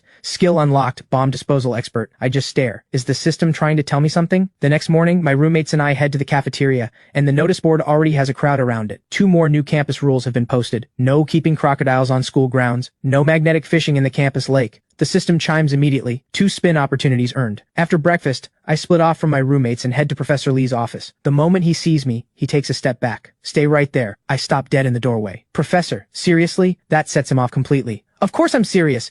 Do you have any idea what my life has been like these past few days? Anyway, no assignments today. Dean Carter wants to commend you in front of the whole school. Get yourself to the broadcast room and say a few words. Thank the leadership, encourage your fellow students, keep it short. I look at him and sigh. There's no point arguing. I agree. When I get to the broadcast room, the teacher in charge hasn't arrived yet. Marcus and I settle in to wait. I idly mess with the buttons on the equipment. What's gotten into Professor Lee today? Did his wife yell at him? Or is it a midlife crisis? Marcus grins. Probably just stressed out. I straighten up. What do you think of Dean Carter, honestly? Marcus thinks for a second. Seems like a solid dean, takes his job seriously. I roll my eyes. Yeah, right. Last time I was in his office, I accidentally caught him in a dress and a wig taking selfies, pouting at the camera with a peace sign. At his age, I don't know what to say. Marcus leans in. What about the academic affairs director? He always looks so stern. I laugh. All bark, no bite. Let me tell you something. You know those little ads they stick up in the school bathroom stalls for certain personal issues? I once saw him standing there on the phone, dialing the number right off the wall. You can figure out the rest. Every single teacher at this school has something to hide. One of these days when I've got time, I'll go through every single one of them. Right then, there's a knock at the door. Outside stands a middle-aged man in worn work clothes, a beat-up tool bag slung over his shoulder. He sees me and forces a stiff smile. Excuse me, are you Liam? I nod. That's me. And you are? He steps closer and smiles. My son goes to school here. He looks up to you. You're his idol. Seeing you in person, I can see why. I stand up immediately. Thank you, sir. That's very kind of you. You really didn't have to say that. The man gestures at the microphone on the desk. I'm here to do a maintenance check. I step aside to give him room. And then, he presses a knife against my throat. Don't move. Move again, and I'll end you. I can feel his arm trembling. I force myself to stay calm. Sir, please stay calm. I haven't done anything to you. His voice is rough and hoarse. I'm not lying to you. My son's name is Leo. He really did look up to you. That's why I came to you. I'm sorry. The name doesn't ring a bell for me. Honestly, I don't think I really knew your son. We have no quarrel between us. He chokes up, struggling to get himself under control. I don't actually want to hurt you. If you want to blame someone, blame this school. The people in charge here are worthless. Just cooperate with me, and I won't hurt you. Then he actually turns the knife around, pressing the blunt back of the blade against my throat instead. Something shifts in my eyes. Then why are you doing this? Is it your son? What happened to him? His voice breaks. He's gone. Then, in halting words, he begins to talk. And I learn the truth. Leo had always been a quiet, timid kid. His family had very little money. It had always been just the two of them, father and son. Leo never wanted to add to his dad's burden, so he only ever shared the good things and hid the rest. But eventually, Leo's dad found out. He went to the homeroom teacher and got nothing but brush-offs. Years of relentless bullying had pushed Leo into severe depression. 2 months ago, he took his own life. And now I remember. Leo, that quiet underclassman who rarely smiled.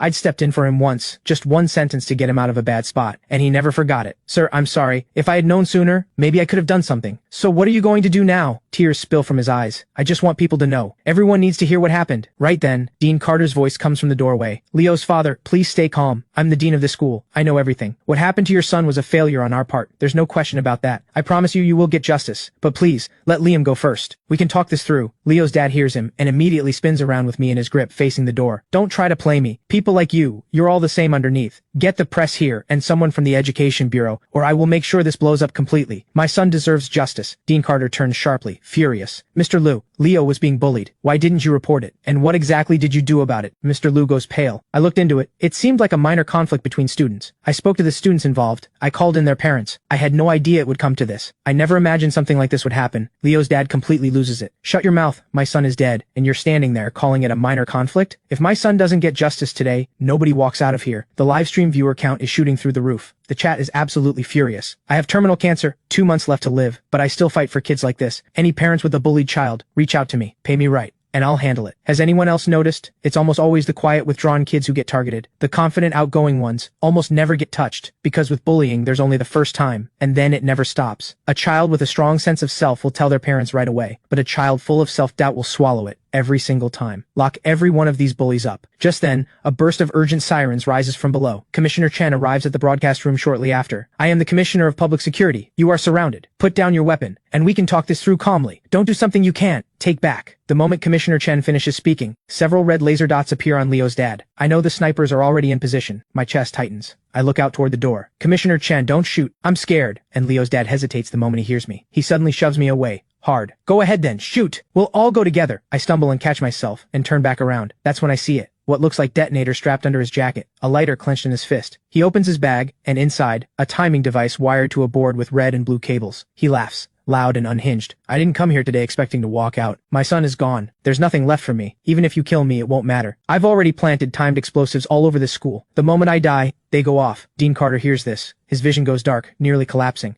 He shouts at the teachers, "Evacuate the entire campus now!" Teachers bolt for the stairs immediately. Commissioner Chen grabs his radio. "Get the bomb disposal unit on the line right now. Tell them to move as fast as they can. Full sweep of the entire campus. I stand about 15 meters from the broadcast room door, watching Leo's dad with that look of someone who has nothing left to lose. It sits heavy in my chest. I can't help it. I walk toward him. Please stop. This isn't going to fix anything. If you die, who fights for Leo? I point at Marcus beside me and pull out the camera clipped to his chest. Everything we just said has been going out live. It's not just the people in this room. Everyone online can see this right now. You wanted people to know, and they do. There's no need to take this any further. I wasn't there for Leo when it mattered, but this time I will personally make sure he gets justice. Dean Carter steps in quickly. Liam is right. Talk to me. Tell me everything. I swear those responsible will face real consequences. Commissioner Chen takes a step forward and stands beside me. You have my word. We will open a formal investigation into your son's case immediately. If what you've told us checks out, and people are found to have broken the law, I guarantee every single one of them will be arrested. Leo will get the justice he deserves. Under the weight of everything we've said, the fight slowly drains from Leo's dad's eyes. The hand holding the lighter drops to his side. He staggers back one step, falls against the wall, and slowly slides down to the floor. The SWAT officers who've been ready this whole time move in and secure him instantly. Others rush forward to check the explosives on his body. Moments later, a SWAT officer stands up and reports, "Preliminary check complete. All explosive devices are fake props. Zero actual explosive risk." Everyone freezes. Commissioner Chen doesn't know whether to laugh or shake his head. He tells the SWAT team to stand down, but just as everyone thinks this is finally over, Captain Zhang from the bomb disposal unit comes sprinting in. "Commissioner, in the library's rare books reading room,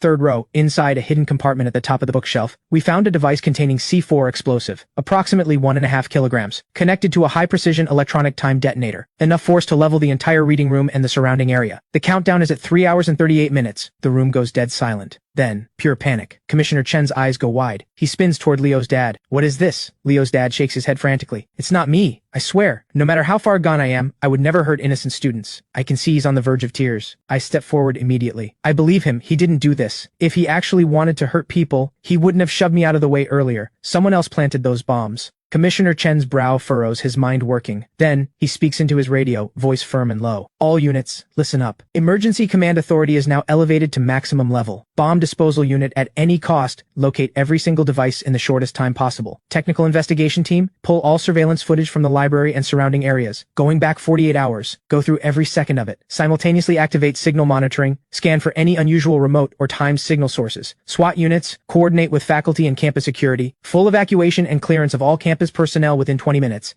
Establish 3 perimeter lines, no unauthorized entry or exit, period." With that string of commands, everyone moves at once. Emergency alarms blare across campus again. The live stream viewers are holding their breath. The viewer count keeps climbing. This school is absolutely terrifying. No, Liam is the terrifying one. Nothing is ever calm when he's involved. How is any of this Liam's fault? He's a victim too. He just happens to always be in the wrong place at the wrong time. Once the orders are in motion, Commissioner Chen makes a call. On the other end, Commander Lo, the one who came with General Han a few days ago. The moment he hears there's a bombing situation at the university, he says he's coming immediately with backup. Just then, someone runs in with a report. In the cafeteria, the academic building, and several other locations, 3 more bombs have been found. Surveillance footage shows no suspicious individuals. Every location where a device was planted is a blind spot in the camera coverage. Right at that moment, the reinforcements arrive. A convoy rolls to a clean stop at the outer perimeter. Commander Lu steps out, leading 2 rows of soldiers. Commissioner Chen goes straight to meet him and gives a quick briefing. Every device found so far has a highly complex structure and may be equipped with anti-tamper mechanisms. Commander Lu gives a slight nod. Effective immediately, bomb disposal and electronic surveillance are under our command. Your people handle the outer perimeter and intelligence support. Commissioner Chen nods without hesitation. Understood. With the bomb techs now in the mix, the pressure on the bomb disposal unit drops sharply. In under 30 minutes, 11 more timed devices are found. All sync to the same countdown, just over 1 hour left until detonation. Commander Lu's brow is tight. Keep searching. Find every single device. No exceptions. What's the assessment on the bombs? The lead bomb tech's expression falls. Commander, these devices are fitted with mercury tilt switches. The slightest tilt and they go off immediately. We can't move them into containment vessels or transport them for remote detonation. And on-site disarming carries an extremely high degree of difficulty. The bomb tech pulls up the structural diagram. The timer runs on a dual-circuit redundant design. Cut the primary circuit, and the backup circuit keeps running. The casing has an anti-tamper mechanism. Any improper opening or wrong cut could trigger immediate detonation. Dean Carter's voice trembles. Is this campus really going to get blown up? Right then, I step forward. I might be able to help. Every pair of eyes in the room snaps to me. Commissioner Chen is the first to speak. Liam, don't. This is not the time to play hero. Commander Lu nods in agreement. Liam, General Han specifically asked us to look out for you. Don't do anything reckless. Dean Carter grabs my arm and tries to pull me back. This kid was taken hostage today. He's shaken up. I sigh. I'm not joking. Did everyone forget about the wartime bomb and the nuclear device before that? When it comes to explosives, I'm a professional.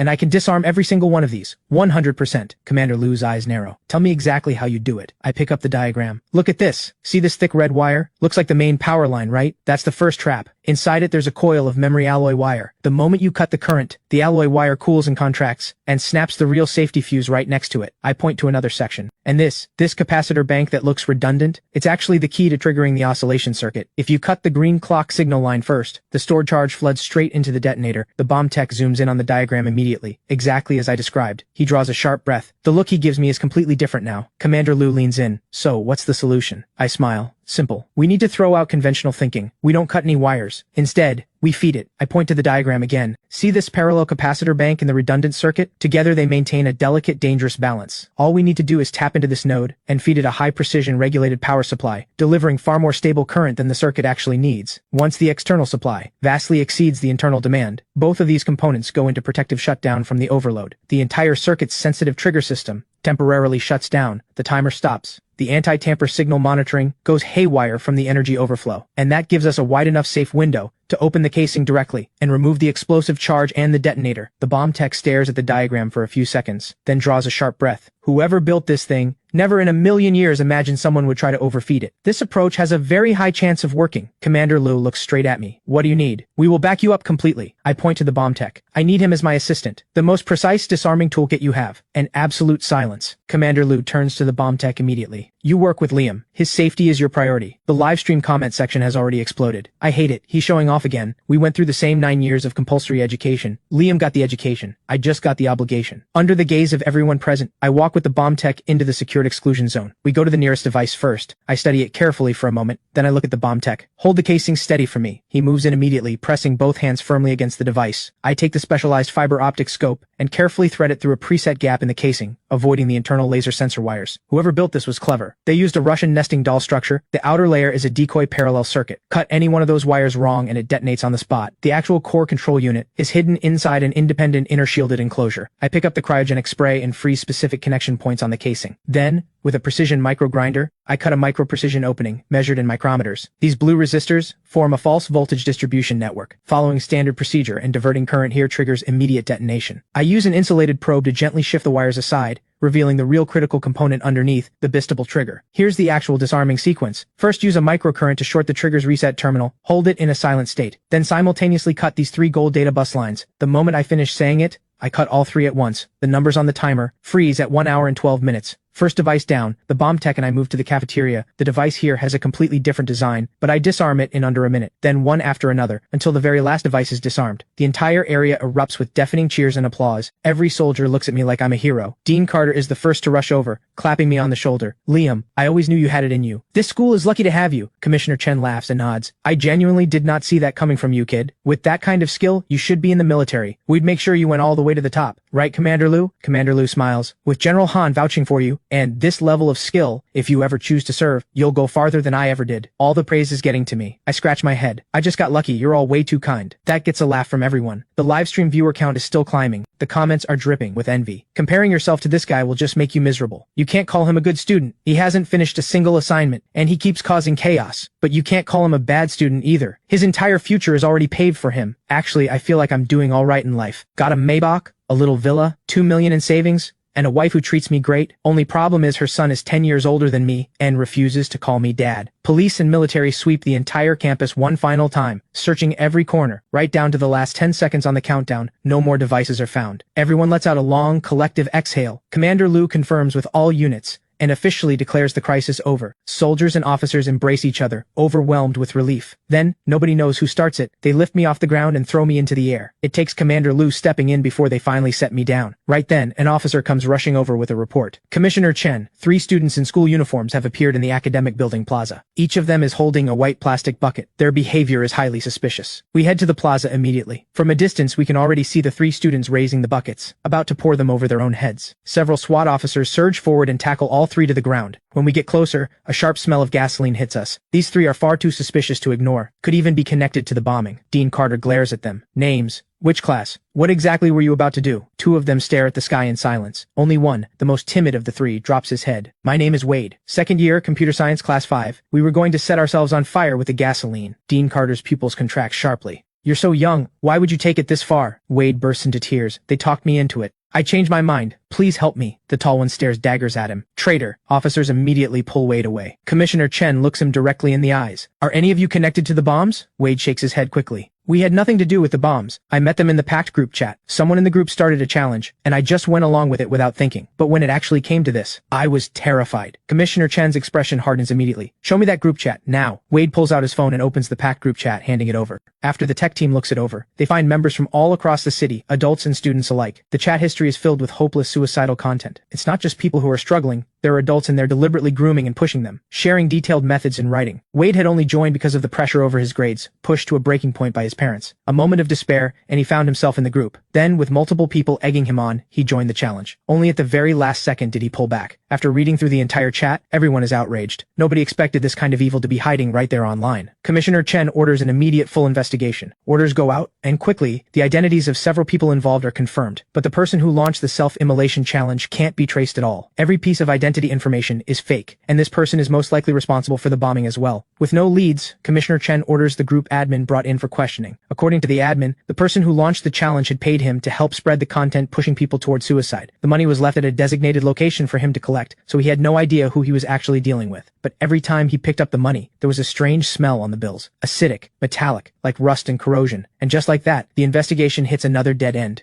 Just then, I step forward. Commander Liu, Commissioner Chen, I think I can find this guy. That mix of sharp acid and corroded metal points straight to an acid wash metal recycling operation. We're looking at a fairly large-scale scrap processing facility, and whoever it is clearly knows this campus well, which means they're probably not far from here. The moment I finish, Commissioner Chen orders an immediate sweep of every scrapyard in the area. The police move fast. Within minutes, they zero in on a scrap facility about 3 miles out. Chen leads the team there himself. I'm cleared to ride along as the key analyst. Commander Liu stays behind to hold down the school. 10 minutes later, the cars pull up in front of a crumbling, run-down yard. The moment we step out, it hits us. That same sharp acid mixed with the stench of corroded metal. My hunch was right. On Chen's order, officers flood into the facility in one clean wave. But after a thorough sweep, there's no one. Not a soul. Then an officer comes sprinting back. He reports to Commissioner Chen. There's a sign planted in the dirt in the middle of the yard. It reads, "Surprise." We head straight in. That's when I notice it. The soil beneath the sign is cracked. I pry away a chunk of dried dirt and there it is, a timer display buried underneath. 2 minutes on the clock. At the same moment, the system panel flashes up in front of me. Player is in critical danger. Over 3 tons of explosives detected underground. World War II-era munitions, buried here by the yard's owner. I spin around and wave everyone back, screaming, "There's a bomb underground, less than 2 minutes." Chen doesn't hesitate. Everyone is ordered to clear the blast radius immediately. They pile into the vehicles, and the drivers floor it. We're barely 500 meters out when the scrapyard behind us erupts in a chain of explosions. The shockwave rips outward in every direction, a full chain reaction completely unleashed. Every buried shell ignites at once. The ground of the scrapyard is torn apart, flames swallowing the entire facility in seconds. A thick black pillar of smoke punches straight into the sky. The police cars keep tearing down the road. The blasts are still going off behind us. By now, the scrapyard is completely swallowed by fire and smoke. 2 kilometers out, the explosions fade into scattered, distant pops. Chen confirms it's safe and orders the convoy to stop. He steps out and stares back toward the yard, letting out a sharp, slow breath. Then he turns and looks at me. "How is it that everywhere you go, something blows up?" I roll my eyes. "What does that have to do with me? I didn't bury the bombs." 10 minutes later, the last explosion dies out. Chen orders us back to the site. "Stay sharp on the way in. Watch for unexploded ordnance and unstable structures." The convoy rolls out again. The scene along the way is devastating. When we reach what used to be the entrance to the scrapyard, the entire facility has been reduced to a massive scorched crater. The whole area is dead silent. Nothing left but ash drifting on the wind. Chen steps out, scans the area, and issues a string of orders. "Get the EOD unit in here for a full sweep. Brief the fire department on the full scope of the explosion. Tech team, pull everything on the scrapyard owner. Immediately. Once the site is cleared, move in and collect evidence. Alert all units. Lock down every highway exit in West Sea City, every major road, high-speed rail station, and airport. Full sweep. That suspect does not get away." Everyone responds in unison.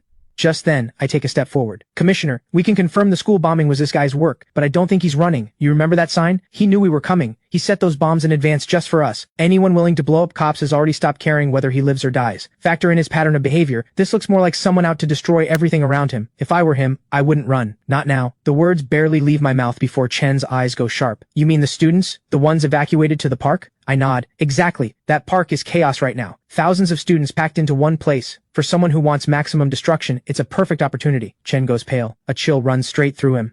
He's already on the radio to Commander Liu and the command center, calling for the highest alert level. Then he turns to the team. "Everyone, West Mountain Park now. Any suspicious individual gets taken down on sight." Everyone scrambles into the vehicles. On the way there, Chen fires off orders over the radio non-stop. "Get traffic control to open an emergency corridor. Contact Dean Carter. Keep the students calm. Any suspicious activity reported immediately. By the time we reach the park, Commander Liu already has his team running sweeps. But right now, the tens of thousands of students here look completely at ease. Hanging out in small groups, laughing and messing around, the whole place is buzzing with noise. Then, a scream cuts through the crowd. Officers tackle a man to the ground, a janitor-looking guy who was just sweeping nearby. They yank open his jacket, and there, strapped to his body, are multiple C4 explosives. Students nearby erupt in screams. Chen immediately calls in the bomb disposal unit. Reports start flooding in all at once. East side, a suspect disguised as a gardener caught in the bushes. Homemade grenades found on him. West side, near the restrooms, a suspect with flammable materials and a remote detonator taken into custody. North side parking lot, an unlicensed van packed with explosive materials and tools. The suspect resisted arrest and was shot and subdued. 4 attackers pulled out in total, and one of them is the junkyard boss himself. Just like I thought, he didn't run. He came here instead, hiding among the crowd at the park. Fortunately, security here was tight enough to keep strangers away from the students, and they never got the chance to detonate anything. Teachers and armed officers quickly herd the students toward open ground. A wave of panic spreads through the crowd. Commissioner Chen and Commander Liu stand by the command vehicle, faces stone cold as they watch the chaos unfold. 2 hours later, after multiple rounds of thorough sweeps, they confirm there are no more threats. Commissioner Chen picks up the radio. All units assist school staff in organizing an orderly return to campus. Stay alert the entire time. On that order, teachers start forming the students into lines. Soldiers and officers form a protective ring around them, guiding everyone toward the exits. That's when my eyes lock on a woman in the crowd. It's Aunt May, the lunch lady from the school cafeteria. She's known for her steady hand with the ladle. Students always line up for her. Right now she's laughing and chatting with the kids, looking as warm and friendly as ever. But I'm the only one who knows she's carrying C4 explosives. The detonator is in her right pocket. One press of that hand still buried in her pocket, and everyone within 50 feet is gone. Anyone within 160 feet will be injured. Ice floods through me from head to toe. This sweet, harmless-looking woman is the most deeply hidden threat of all. She's standing right at the junction where several student lines converge. There's no time to call it in. That bomb could go off any second. She's waiting for the moment the crowd is dense enough to maximize casualties, and that moment is also my only window. I keep my face completely neutral and pick up my pace. I stop just a few steps away from her. Aunt May blinks, clearly caught off guard. Then she recognizes me, and her face lights up. "Liam, you must have been so scared, honey. Come back and I'll give you an extra big serving." I walk right up to her, flashing the most harmless smile I can manage. "Sounds great." Then I move. I shift my weight to the side, my left hand shooting toward her right. In an instant, I knock her wrist joint out of socket. She lets out a sharp, cut-off cry of pain. Her right hand goes completely limp. At the same moment, my right hand clamps around her throat and I slam her hard into the ground. She drops like a sack of bricks, eyes rolling back, completely out cold. It all happens so fast that every student and teacher nearby just freezes. Dead silence falls over the scene. Then someone screams, "Liam, what are you doing?" Commissioner Chen reacts first. He barks out orders, "Secure the area, restrain the suspect." He charges in with a tactical unit right behind him. 2 officers immediately cuff Aunt May's hands behind her back. A female officer pulls open her jacket, and there it is. C4 explosives wrapped around her waist and stomach. A collective gasp rips through the crowd. Everyone understands in an instant. This sweet, harmless lunch lady was the one who slipped through. The students who were just joking around with her go pale. Every look they give me is filled with gratitude. Commissioner Chen walks over, expression grave. "Liam, how did you spot her?" I glance at Aunt May, my heart still hammering. Her right hand never came out of her pocket. Way too suspicious. Chen nods slowly. "That was way too close. Good thing you caught it in time." He immediately orders another full search. This time, even the students are included. Fortunately, no one else is found carrying explosives. And just like that, this massive campus attack finally comes to an end. Commander Liu takes his soldiers back to base. Commissioner Chen escorts all the suspects back to the station. I go along as a key witness to give my statement. Interrogations begin at the same time. The full picture comes together quickly. This was an extreme anti-society group led by the junkyard boss. Their target was West Sea University. They had infiltrated suicide pact groups online to manipulate vulnerable students. The original plan was to combine bombings with student suicides to create a massive, terrifying spectacle. But when the man who kidnapped me accidentally set off a bomb early, it threw everything off. So they regrouped, set a trap at the scrapyard, then went underground at the park to target the evacuated students. But every single threat was neutralized in time. Every person involved is now in custody. The law will deal with them. After giving my statement, Commissioner Chen personally drives me back to campus. Dean Carter and the school leadership are already waiting at the gate. After a brief exchange, I finally make it back to my dorm. That night, lying in bed, I pull up the system and use both my skill draws back to back. 2 draws spent, and I get pressure point mastery and excavator operation.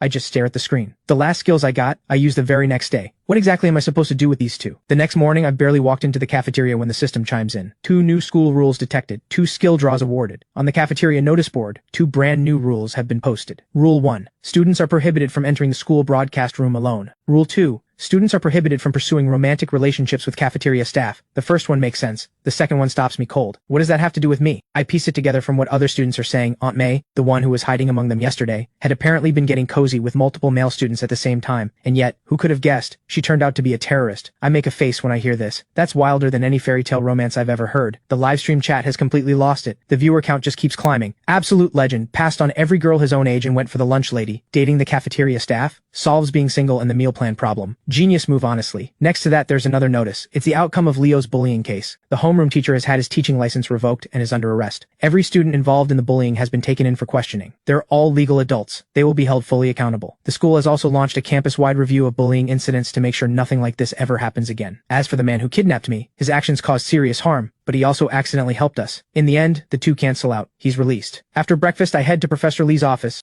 The second I walk in, something comes flying at my head. I dodge sideways just in time, and it smacks Marcus right in the face behind me. Professor Lee glares at me. Zero patience. Didn't someone say I was going through menopause? And now you want to find me a female student? My face goes stiff. Professor, everything I do is for the good of this lab. Bringing in fresh talent is how we grow. Professor Lee is speechless for a moment, then just waves me off. You always have an answer for everything. Here's your new assignment. Go to the lab, pull a lake sediment rock sample, and reconstruct and analyze its ancient environmental odor profile. My expression drops. Seriously, Professor? Can we do something else? The smell from that stuff is absolutely unbearable. Professor Lee fixes me with a hard stare. Stop obsessing over visual reconstruction. Scent is the chemical fingerprint of an ecosystem. Less talking. Get out. I walk out of the office looking like I could wring misery out of thin air. Marcus sidles up, curious. What's the assignment? You look like you're being sent to your execution. I give him a look. Ancient ecosystem reconstruction. Sounds impressive, right? Call it science if you want, but what it really means is cooking 10,000-year-old stench out of a rock. I groan and drag myself toward the paleontology lab. I push the door open, immediately firing up the ventilation hood and the sealed heating unit. Then I pull out a gas mask and strap it on. Only then do I carefully take out the lake sediment rock sample. Marcus stares at me, completely thrown. What kind of experiment needs all this? You're scaring me. I toss him a gas mask. Put this on. You'll understand in a minute. He doesn't ask any more questions, just puts it on fast. I start up the instrument and begin heating the sample. The temperature climbs slowly. When it hits the critical threshold, the reaction chamber lets out a soft pfft. Then a yellowish-green cloud of vapor billows out. Even with the powerful ventilation running, a wisp of it still escapes into the room. This smell is like a chemical weapon in gas form. Worse than hydrogen sulfide. Worse than rotting flesh. It cuts through everything. Marcus lets out a gagging noise. Oh my God.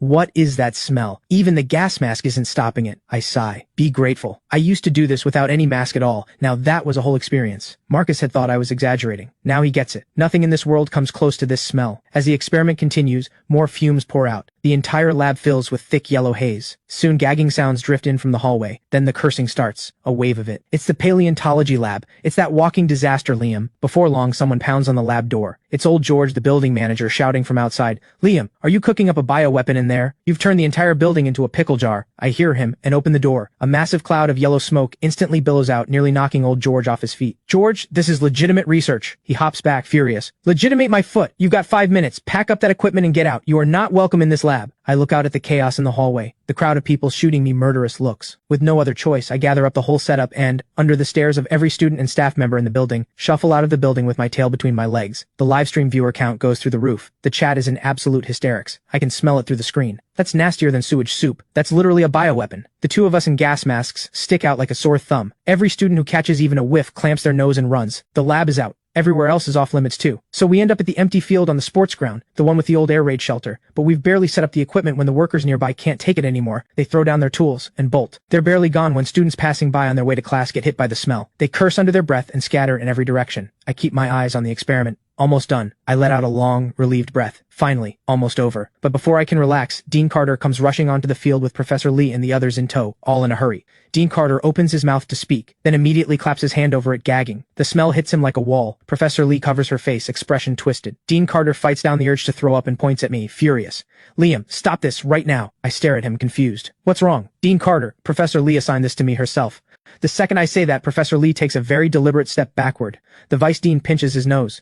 Do you have any idea? Students are having hallucinations from this gas. Stop the experiment. I'm genuinely confused. Come on, that can't be right. It's just a bad smell. Just then, the security chief breaks into a strange, unsettling laugh. Then he wraps his arms around a twisted little tree nearby and starts rubbing his cheek against the bark. Don't leave me. I promise I'll never yell at you again. I stare. Is he in love with a tree? Then Dean Carter starts acting strange too. He strikes a little girl pose and looks around at everyone. Am I cute? My stomach drops. They're actually poisoned. Professor Lee sees what's happening and quickly backs away several dozen meters. Liam, what on earth is in that thing? She's already pulling out her phone to call the school nurse. I hold up my hands. I haven't done anything different. Same experiment I always do. Then why is Dean Carter hallucinating? I frown. You've got to be wrong. If my experiment were toxic enough for that, everyone in the lab building would already be affected. Don't believe me? Call and check. Professor Lee dials immediately. Old George picks up, cursing a blue streak as usual. Not a single sign of poisoning. Everyone in the lab is perfectly fine. I spread my hands. See? It's definitely not my experiment. The school nurse arrives and holds something sharp-smelling under Dean Carter and the security chief's noses. Within moments, both of them snap back to their senses. Professor Lee immediately runs through everything with Dean Carter, point by point. The dean furrows his brow. So you're saying Liam's experiment isn't what caused the poisoning? But I clearly started hallucinating right after I smelled it. My eyes sweep across the surrounding area. The overgrown grass, the old slope, the scattered construction materials, everything looks normal. Then suddenly, my gaze locks on the exact spot where Dean Carter was standing. There's a sewer manhole cover right there. Right at that moment, the system panel pops up. High concentration of hydrogen sulfide detected. Origin located, municipal sewer manhole 22 feet ahead. Drainage channel blocked. Hydrogen sulfide leaking through the gaps. Danger level extreme. Mild exposure causes vivid hallucinations. Severe exposure causes sudden collapse or rapid death. Current concentration above the leak point has already reached moderate poisoning levels. It clicks instantly. It wasn't my experiment at all. They just happened to wander near the manhole and breathed in the gas leaking from the sewer. Good thing Marcus and I had our gas masks on. Otherwise, we'd have been hit too. Hydrogen sulfide is lethally toxic. The concentration down in that pipe. One breath and you're done. Just thinking about it makes me shudder. I spin around and wave urgently. Everyone, do not go near that manhole cover. I think that's what's causing the poisoning. The whole group goes still. I wave them back again, directing everyone to move to the side. It wasn't my experiment that made anyone sick. Professor Lee can back me up. She was watching the whole time. Professor Lee nods right away. He was running the experiment the entire time, yes. I spread my hands. There you go. Nothing to do with me. You can still smell my experiment right now and none of you are hallucinating, are you? Every person who got affected walked down that same path, not near my equipment. If you want to know why, just have someone from the chemistry department come test the air. That'll settle it. Dean Carter turns to the vice dean. Get Professor Wang from the chemistry department. Bring a detector over here right now. The vice dean makes the call immediately. Minutes later, Professor Wang arrives with 2 students, hauling the testing equipment at a jog. They strap on gas masks and first test the air around my setup from a safe distance. Professor Wang studies the readings. Mainly organic sulfur compounds, trace ammonia, toxicity is low. Then, following my direction, he moves toward the path. The moment the detector gets close, it starts alarming. When the probe nears the gap in the manhole cover, the numbers spike. The alarm becomes sharp and frantic. Professor Wang goes white. His voice cracks. Oh my, it's hydrogen sulfide. Everyone back. This concentration can kill you. It causes severe hallucinations and can trigger sudden collapse. Everyone scrambles backward. Professor Lee is backing up and waving at me at the same time. What are you standing there for? I gesture helplessly at my equipment. But the experiment is almost done. Professor Lee stomps her foot. Are you serious right now? Your life or your experiment? Which matters more? Get over here. I give up and shut everything down, then head over. Marcus sidles up, still shaken. That was way too close. If we hadn't had those gas masks on, we'd probably be dead right now. Dean Carter acts immediately. He orders the Environmental Protection Agency and Emergency Management to be notified, clear everyone from this area right now, and keep all students back. Then he turns to Professor Wang. How did this happen? Professor Wang thinks for a moment. Hydrogen sulfide is colorless. It has a rotten egg smell. Under normal circumstances, you'd notice it immediately. But today, Liam's experiment produced such an overwhelming odor that it completely masked the sulfide. Dean Carter nods slowly. Ah, that explains it. I quietly inch behind Professor Lee, very quietly. About 15 minutes later, vehicles from the Environmental Monitoring Center and the fire department pull up. Workers quickly set up a perimeter and push back any students who've gathered to watch. Technicians slide a sampling tube into the gap of the manhole cover. The instrument screen goes wild immediately. A technician's voice comes through the mask. Confirmed hydrogen sulfide, peak reading. Over 1,000 parts per million. At this concentration, a few breaths is enough to cause instant unconsciousness and respiratory paralysis. The only sound on site is the screaming of the detector. Then the technician adds, and that's not all. We're also detecting methane. Concentration has hit the lower explosive limit. This is a flammable, explosive, toxic gas environment. All non-explosion-proof equipment must be kept away from the manhole. No open flames under any circumstances. The moment he says it, everyone instinctively turns and looks at me. Dean Carter's head just drops. He looks absolutely defeated. Professor Lee quickly turns to the technician. How is this gas leaking from here? Before he can answer, I step forward. It's actually pretty simple. Sewers run in every direction underground. Normally toxic gases have somewhere to go and just disperse. But this particular line got blocked during the civil defense construction nearby. The gas has nowhere to escape, so it's pushing up through here. I barely finish speaking when a technician snaps to attention, staring at his instrument. The background hydrogen sulfide reading contains an abnormally high concentration of a signature pollutant, copper ion aerosol. Professor Wang sucks in a sharp breath. From what I know, the electronics factory next door uses copper sulfate. Their wastewater would be loaded with copper ions, and that stuff is a highly efficient catalyst for converting organic matter into hydrogen sulfide. The experts just said there are copper ions in the sewer. The only source I can think of is that factory. Could they be connected? Dean Carter's expression shifts immediately. That electronics plant and our school are separated by a 10-lane road. A facility that size, they should have proper wastewater treatment. They shouldn't be dumping into the municipal sewer. Could there have been an accident? He turns to the environmental team leader. Can you run a test? Check the gas concentration concentration in the sewer all the way from the school toward the factory, the team moves immediately. Sure enough, the closer they get to the factory, the higher the hydrogen sulfide concentration and copper ion levels in the water climb. Fortunately, the two manholes along the route had no one near them. Otherwise, the consequences would have been far worse than just hallucinations. The environmental team leader's expression hardens. He decides on the spot to go into the factory and investigate. Dean Carter doesn't hesitate either. He leaves the vice dean to handle things here and crosses the road with me and the others. When we reach the factory entrance, the security guard sees our group coming and moves to block us. Dean Carter steps forward. I'm the dean of West Sea University. These are environmental protection officials. We have an urgent situation and need to speak to your management immediately. The guard rushes inside to report. A few minutes later, a middle-aged man in a suit comes jogging out. Dean Carter, good to meet you. I'm Deputy Lou, the factory's vice general manager. What's happened? The environmental team leader gives him a quick but clear summary. Deputy Lou's face goes pale instantly. That can't be right. Yes, we use copper sulfate in the etching workshop and it does produce that type of wastewater, but we have a complete treatment process in place. Let me take you to see it. He leads us straight into the facility. We pass through several workshops and reach the etching floor. The moment we walk in, a sharp chemical smell hits us. Copper sulfate mixed with hydrochloric acid. Technicians immediately check all the main drainage points and pipe connections. No obvious leaks found. While everyone stands there puzzled, I crouch down and run a fingertip across an inconspicuous wet patch on the floor. I lift it up. A faint blue-green smear on my fingertip. I stand up. Deputy Lou, was the wastewater treatment station built at the same time as the etching workshop, or was it added later? Deputy Lou pauses. The treatment station came later, 2 or 3 years after the workshop. Why? I immediately frown. That means the original drainage layout and the current one might not match. Deputy Lou's forehead breaks into a sweat. The piping was definitely modified during the expansion. I point to the trail of blue-green marks on the floor. It winds toward an old floor drain in the corner of the workshop. If the pipe renovation wasn't thorough, there could still be a few old outlets running directly into the municipal sewer, especially when production pressure is high and wastewater flow spikes. Could the pipe pressure be forcing wastewater back through those abandoned outlets? The environmental team leader's expression shifts. Go to the wastewater treatment station. Check the inflow volume against the actual process volume. Do the numbers add up? The whole group moves fast.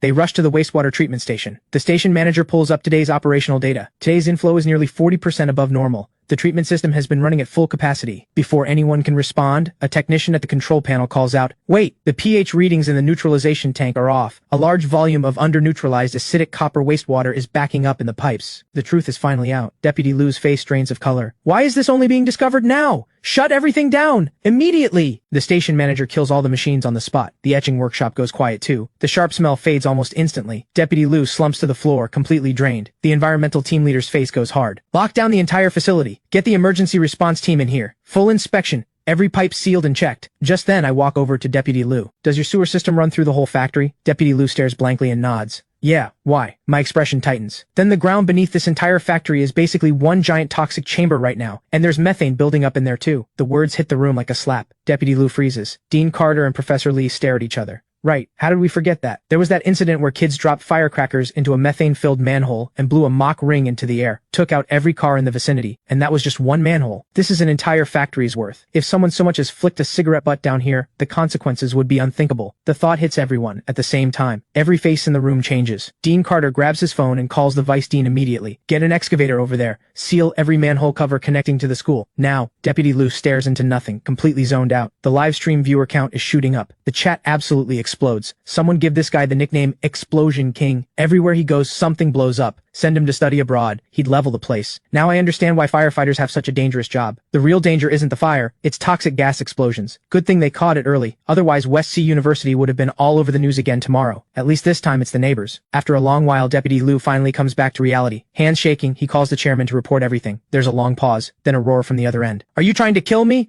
Evacuate every single worker right now, then call the police. I'm on my way." Deputy Lou hangs up and immediately passes the orders down the line. Moments later, alarms blare across the entire facility. The intercom keeps repeating the emergency evacuation order. Workers pour toward the exits in a panic, but at the worst possible moment, frantic screams erupt from the direction of the dormitory building. "Help! People are collapsing in the dorms." Deputy Lou's face goes white. He takes off running toward the dormitories. I catch Dean Carter's eye. We follow right behind. The moment we reach the base of the dorm building, an overwhelming rotten egg stench hits us head on. Everyone instinctively steps back. Several workers in uniforms are frantically pounding on the dorm doors. My roommate's still in there. He's not picking up. My husband worked the night shift. He must be asleep in there. Knocking, calling, nothing. The security chief arrives with door-breaking tools and forces one door open. A worker is slumped on the floor, lips and face a dark bluish purple, completely unconscious. Rescue teams immediately split up and start forcing their way into room after room. Dean Carter and the others look on in horror. So many people down. I work it out quickly. The dorm drainage pipes must connect directly to the sewer line. The toxic gas in the factory had nowhere to go, so it traveled back up through the pipes.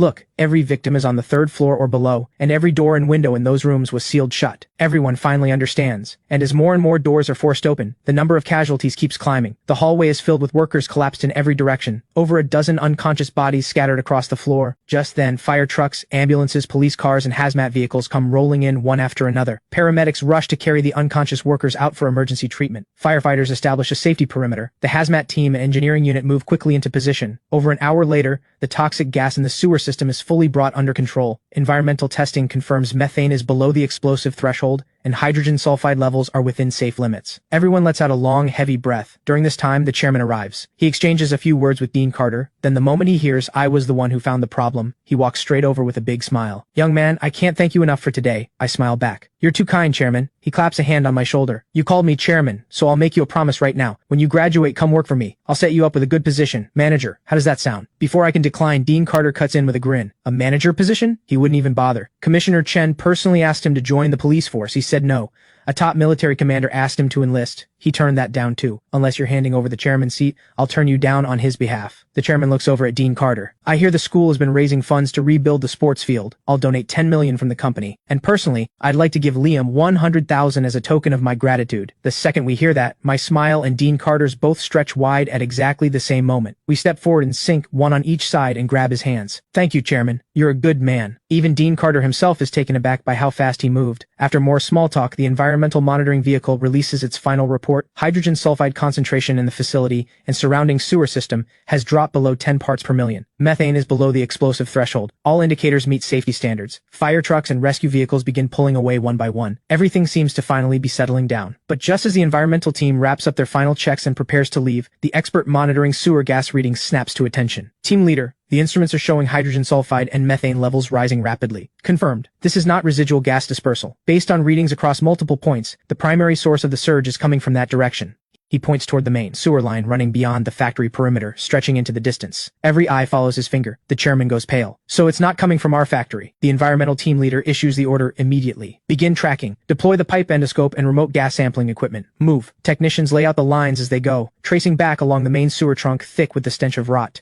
As early discoverers of the incident, Dean Carter and I are allowed to follow at a safe distance behind the team. The footage coming back from the endoscope is deeply unsettling. The pipe walls are caked in thick, greasy buildup. Debris is wedged in everywhere. Then the operator up front lets out a low sound. The pipe ahead looks blocked. On the control terminal screen, a massive gray-white mass, nearly sealing the pipe completely. It seems almost alive. A strange, slow pulsing movement across its surface. Look closer and you realize gas is constantly being produced inside it, bubbles rolling and bursting across the thick, viscous surface. What makes it even more horrifying, this massive mass has a surface temperature of over 86 degrees Fahrenheit. At the same moment, a system alert appears in front of me. Giant fatberg detected, in active fermentation phase, extremely high danger, internal structure unstable, violent physical disturbance or external ignition could trigger large-scale methane explosion or instant toxic gas release. Recommendation, controlled incineration. I let out a slow, sharp breath. A fatberg. The environmental team leader looks over at me, surprised. You actually know what that is? I nod. Saw it in a documentary. A fatberg forms when cooking grease from restaurants combines with improperly discarded solid waste. It hardens into a massive congealed block.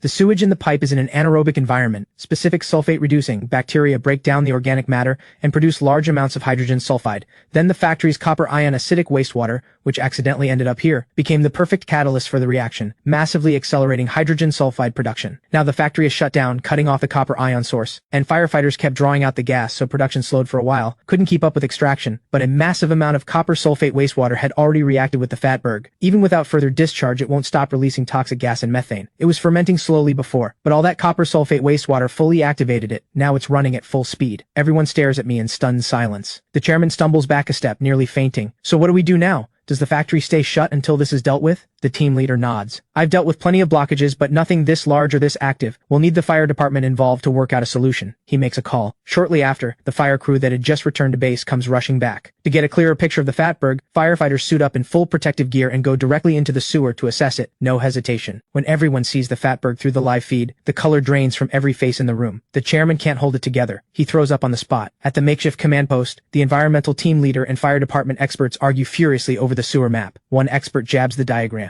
I recommend bringing in large refrigeration units and injecting liquid nitrogen to force the temperature down. Another immediately waves him off. No, a sudden temperature drop will crack the outer shell, releasing everything at once. That's basically detonating it. The fire chief taps the map, then use a high-pressure water cannon to break it apart remotely combined with high-powered suction equipment. The environmental team leader wipes the sweat from his brow. Even more dangerous, the impact from the water cannon alone could set it off. And once it breaks apart, that massive contamination source will clog every pipe downstream. Toxic mist and flammable gas would flood the entire sewer system. The consequences would be catastrophic. Proposal after proposal gets raised and shot down. Just as everyone hits a dead end, I clear my throat. If you ask me, just burn it. The room goes dead silent. Every head turns toward me. The fire chief stares. Burn it? Are you out of your mind? Do you have any idea how much methane is in there? One spark and you blow the entire street sky high. The team leader and the other experts frown in unison. I just smile calmly. I know exactly what the risk is. That's precisely why I'm saying burn it. This fatberg is essentially a runaway chemical reactor. The danger comes from methane building up with nowhere to go. Every safe option we've discussed is just trying to manage a bomb that's about to go off. The process is slow. Too many variables. Any single mistake could trigger an early detonation. So why not change our thinking entirely? Under fully controlled conditions, we actively light the fuse ourselves and turn this unpredictable time bomb into a single, directed, controlled energy release. He picks up a pen and quickly sketches a diagram on the map. We cut a pressure relief vent at a safe distance downstream, then install heat-resistant guide pipes and a custom combustion nozzle. We inject precisely measured pure oxygen directly into the fatberg and mix it with the methane it's already producing, creating an optimal combustion ratio. Then we run a heat-resistant ceramic tube and feed a specialized electric igniter precisely into the designated combustion chamber. Once ignited, the flame and hot gases travel along the preset guide pipe and vent through the pressure relief outlet, forming one steady, controlled megatorch. I set down the pen. In short, we're not blowing it up. We're giving it a furnace we designed and letting it burn itself out, steadily and completely. The fire chief stares hard at the diagram, mentally running through every step at speed. The team leader steps forward, theoretically viable. The key is controlling the mixed gas concentration and ensuring the pressure relief channel stays completely clear. If it works, this doesn't just solve the crisis, it converts all the pollution into harmless carbon dioxide and water. The fire chief slams the table. Let's do it. He looks at me. Kid, I underestimated you. I'll give you that. Professor Lee pulls me aside. How do you even know all this? I grin. Anything involving explosions, I know a little something about it. Professor Lee nods slowly. Is that so? Next time I study volcanic sediment rock, you're coming with me. I stare at her. Isn't that a bit of a rash decision? Once the plan is confirmed, the fire chief immediately orders all teams to begin preparations following my approach. Commands go out one after another. The entire rescue operation kicks back into high gear. Time ticks by second. When all preparations are complete, the fire chief picks up the dedicated channel radio. All teams stand by. We are now entering the execution phase. Far away, the operator presses the red button with full force. I feel the ground shudder beneath my feet. At the downstream pressure relief vent, a burst of orange-red fire erupts. On the environmental monitoring screen, the red curve for hydrogen sulfide concentration plummets. The green curve for carbon dioxide and water climbs steadily. Watching this unfold, I feel the tension ease from my chest. The controlled burn is working. The fire chief exhales a long, heavy breath and turns to me, extending his hand with full solemnity. Liam, on behalf of every person on this rescue team, I thank you. What you contributed today cannot be replaced. I reach out and shake his hand firmly. You're too kind. So, is there a reward? The fire chief laughs immediately. Absolutely. I'll have someone come to the school and present you with an award, along with a $3,000 academic scholarship. I scratch my head. The award ceremony? Can we skip that? Can I just take the cash instead? Dean Carter's face twitches. Liam, this is an honor from the fire department. You can't put a price on that. Accept the award, and I'll personally give you $5,000. I immediately agree with a grin. Now that works for me. Just then the environmental team leader frowns. A fatberg this large doesn't come from nowhere. We need to find the source. Organize a surprise inspection of every factory around the discovery site. Check all discharge records. The order goes out. The joint inspection team moves immediately. Half an hour later, someone comes back with a report. Inside an abandoned factory a few hundred meters away, fresh tire tracks and shattered plastic drums have been found. Lights can be seen flickering inside. The sound of machinery hums from deep in the building. The inspection team immediately seals all exits and moves in. About 100 meters inside, they find a hidden operation. The workshop door is pushed open. Several crude production lines are running. Thick, viscous liquid bubbles in open heating vats. Workers are dumping what looks like food waste and kitchen scraps into the pools. After basic heat separation,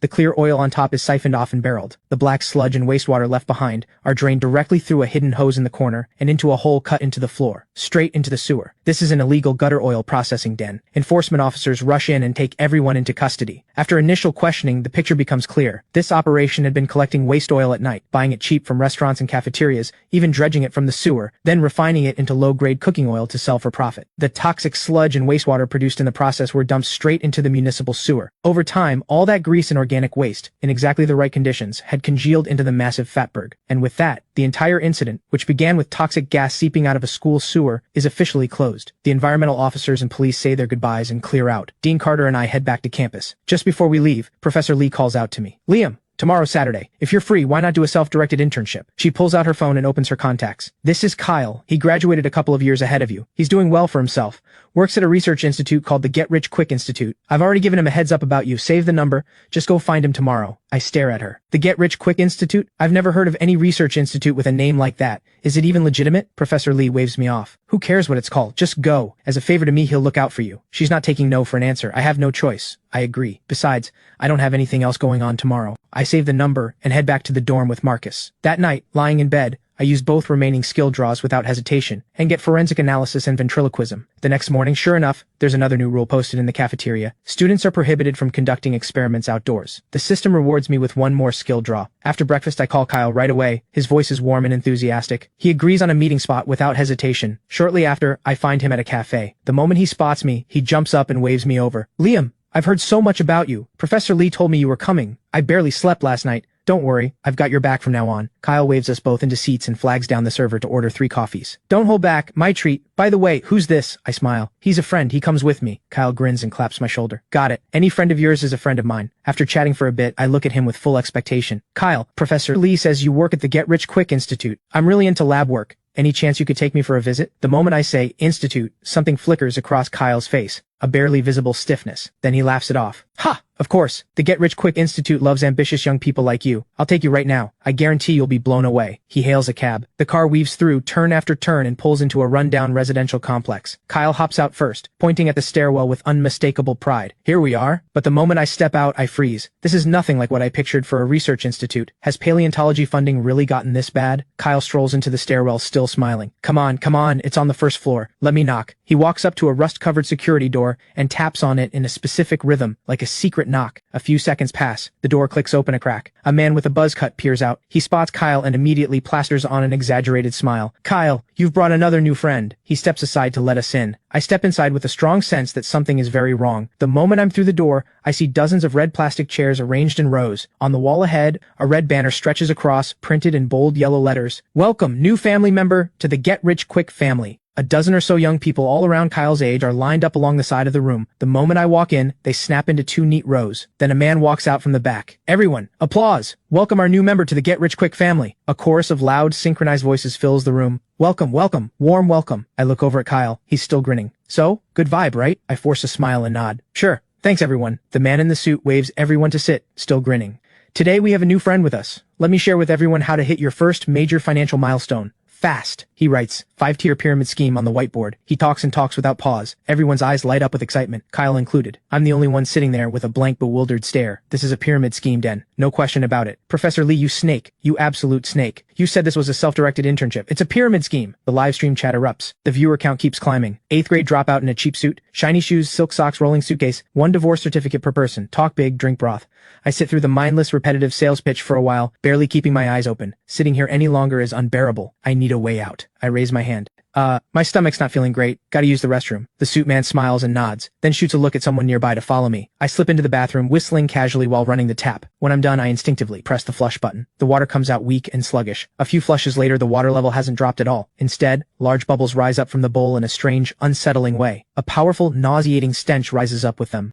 The stench is so thick it burns your eyes. I nearly choke on every breath. I frown and hit the flush button again and again. This time the toilet just hums and spins dry. The tank is completely empty. The bowl drains to the last drop, but the smell somehow gets worse. I cover my nose and mouth and head for the door. The second it swings open, I see one of the guys who followed me here, a cigarette dangling unlit from his lip. He spots me stepping out and just walks right past me into the bathroom. The door clicks shut behind him. Then, the crisp snap of a lighter. 1 second later, a deep bone-rattling blast erupts from inside. The wooden door buckles outward, warping on its hinges. Cracks split across the center of the panel. A scorching shockwave mixed with an indescribable stench blasts through every crack and keyhole at once. The room full of people daydreaming about easy money all leap to their feet at the sudden explosion. Screams and toppling chairs erupt all at once. Every single person stares in horror at the bathroom door. I'm the closest one. The blast and the stench slam into me and I stagger back. Then the door explodes open from inside. The guy who just went in stumbles out reeling. His clothes are torn. His face and hair are caked in yellowish-brown sludge, still dripping. The cigarette is long gone. All that's left is a blank, hollow stare.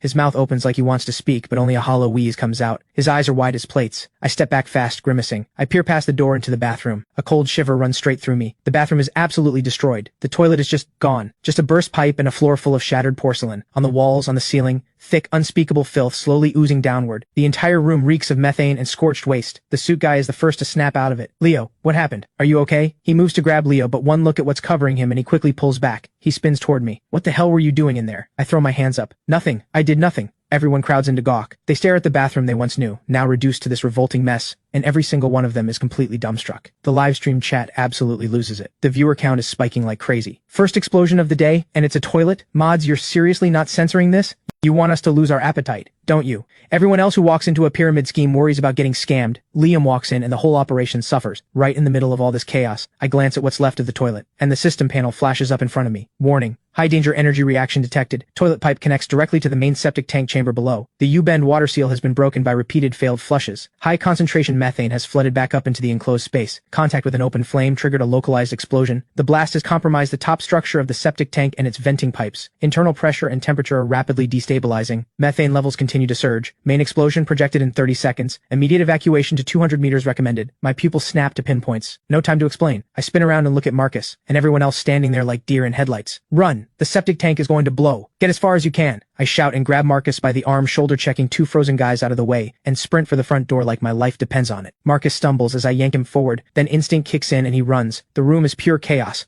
The farther I get, the stronger the stench from the bathroom grows. The suit guy finally realizes something is very wrong. He bolts first. Leo, still dazed and dripping, just stands there. He's still covered in that filth. Then what about me? The suit guy winces. Just run. And with that, he leads the charge out the door. The moment the last person clears the doorway, a deep muffled roar surges up from underground. The concrete manhole cover on the roadside launches dozens of meters into the air. The septic tank's concrete walls are blown to pieces.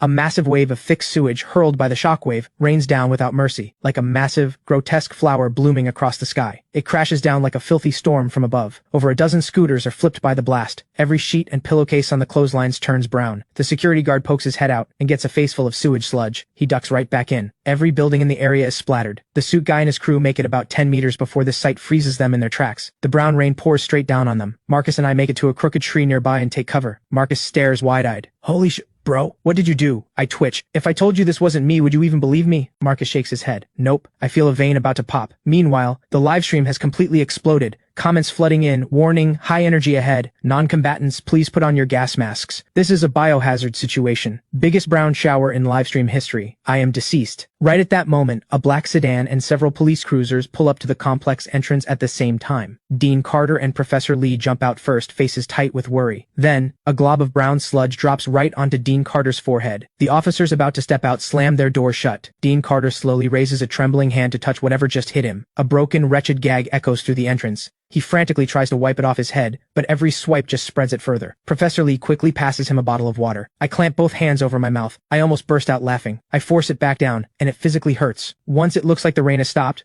the officers cautiously step into the compound, but the moment they round the first building, everyone goes dead silent and sucks in a breath. Then Dean Carter looks at the filth-covered pyramid scheme crew, then looks at me standing clean under the tree. The look on his face says he wants to disappear. Professor Lee points at me, hand trembling. Liam, what on earth did you do? Then he closes his eyes and asks quietly, you okay? I scratch my head, step around the mess on the ground, and walk over. Professor Lee, Dean Carter, I genuinely had nothing to do with this. Professor Lee gives me a flat look. Funny, I still don't believe you. I let out a helpless laugh. Their toilet was broken. Methane was backing up through the bowl. Some guy went in there to light a cigarette, and boom. And then the septic tank. Everyone listens to my dead calm explanation. Their faces twitch, one by one. The officers survey the scene completely at a loss. They get on the phone and call for backup. The sanitation department chief rushes over. One look at the scene and his face goes white. He almost collapses. We need to activate the major disaster emergency protocol. Detective Ray arrives with more officers to reinforce the scene. He gives me and the others a quick nod, then moves fast to lock down the area. He starts taking statements from the pyramid scheme crew. They swarm around the officers, wailing and begging. All they want is to get as far from this nightmare as possible. It's only now that Senior Kyle fully processes that he'd walked into an actual pyramid scheme. He wilts into a corner of the crowd, shrinking into himself. Professor Lee steps forward and stops right in front of Kyle. Kyle suddenly bursts into tears. He slaps himself across the face. Professor Lee, I'm so sorry. I've let you down. He quickly turns to me. Liam, I swear I never meant to drag you into this. I'm sorry. I wave him off. It's fine. I didn't lose anything. Professor Lee stares at Kyle's sorry state and presses two fingers to his temple. What am I supposed to do with you? I told you to stay at the university. You wouldn't listen. And now look, you ended up running a pyramid scheme. Don't pull anything like this again. Kyle nods so fast his whole head is a blur. Got it. Understood. Meanwhile, over there, the sanitation crew has brought in a massive suction truck and a high-pressure wash vehicle. Workers vacuum out every last drop of waste from the septic tank. High-pressure hoses blast every corner of the compound. Dean Carter and I are just about to leave when one of the sanitation workers suddenly waves toward us. "Detective, over here! Something's wrong!" Everyone snaps their head toward where he's pointing. The bottom of the septic tank is split open, cracks spreading in every direction. Then a soft pop. A hole nearly half a meter wide opens up, pitch black, no bottom in sight. Detective Ray's brow furrows hard. He signals everyone to step back immediately. In this eerie silence, the system panel suddenly pops up in my vision. Detected high-intensity geological and historical energy compound fluctuation. Below, large-scale karst cave system. Natural cave expanded by human construction. Structured tomb chamber confirmed.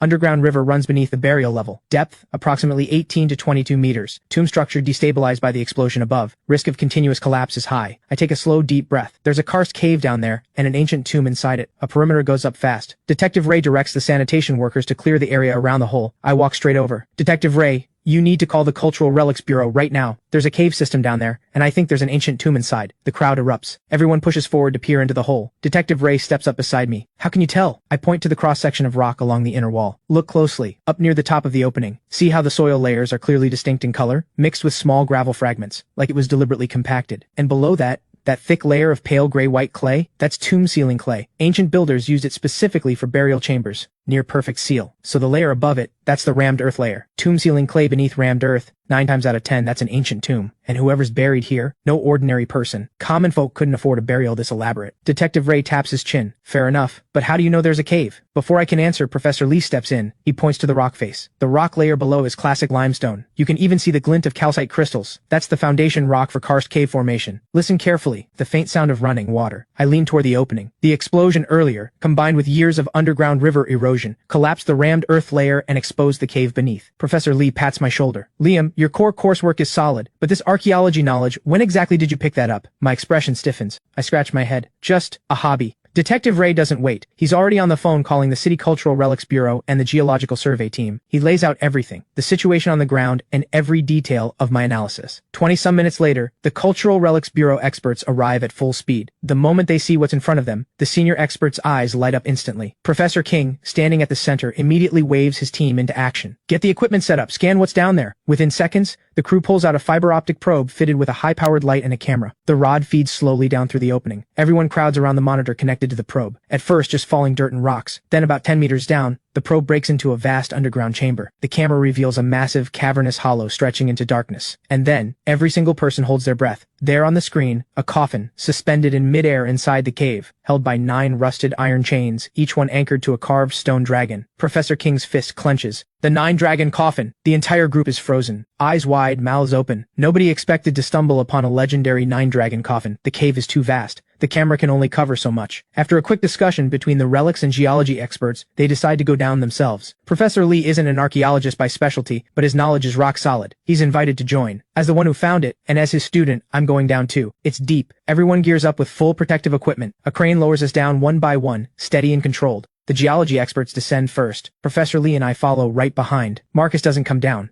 Instead, he rigs the camera onto me. The deeper we go, the colder and damper the air becomes. A few minutes later, I finally touch solid ground. I steady myself and sweep my headlamp across the space. The underground river beside me is still flowing, its water glowing with a faint, ghostly blue light. And then, a sharp cry rings out. "Look over there!" Everyone spins in that direction. On the left wall of the cave, a cluster of enormous skull patterns stares back at us. 7, maybe 8 of them. The most unsettling part? No matter where you stand, some skull's eye socket seems to be locked directly onto you. Professor King pushes down his unease and steps close to the wall, tapping it gently. Not carved. No chisel marks at all, more like mineral deposits settling naturally along the rock fissures. This is beyond strange. Everyone's headlamps converge on the skull wall. Every detail is sharp and clear in the beams. Before long, a young team member sways on his feet. "That's weird. I feel dizzy." Another presses his temples. "Same. I keep staring at these skulls. I swear they're moving." The moment he says it, half the group nods in agreement. A wave of dizziness and nausea washes over me too. The moment I look away, it starts to ease. I grab Professor Lee and the others. "Don't stare at them. Everyone look away." But the strangeness isn't over. While everyone is still on edge, a low, hollow murmuring suddenly echoes through the cave. The sound comes from everywhere at once. The team breaks. Headlamp beams scatter wildly in every direction. But there's nothing. No source. Then a piercing scream. A team member points at the underground river. "There's something above the water." Everyone looks, and the light above the river is twisting, warping in unnatural ways. Blurry shadows materialize out of nowhere, writhing. And at the same moment, on a smooth stretch of wall nearby, several sharper, more distinct, ghostly figures suddenly appear. The young team member screams, "Spirit soldiers! They're crawling out of the river. What's unfolding is beyond anything any of them can process. The senior professors step in quickly to calm the group. People barely manage to hold it together. Then the next thing hits without warning. Drops of red fall from above. A faint metallic smell drifts through the air. Someone shouts, "The walls are bleeding!" The group immediately falls apart. The young team member bolts for the lift. "Professor, this is the Nine-Dragon coffin. This place is cursed. Let's go! Now!" The scene collapses into chaos. I hold out my hand and catch a few drops. I bring them close and look carefully. My pupils snap tight. Right then, Professor Lee's voice calls from behind me.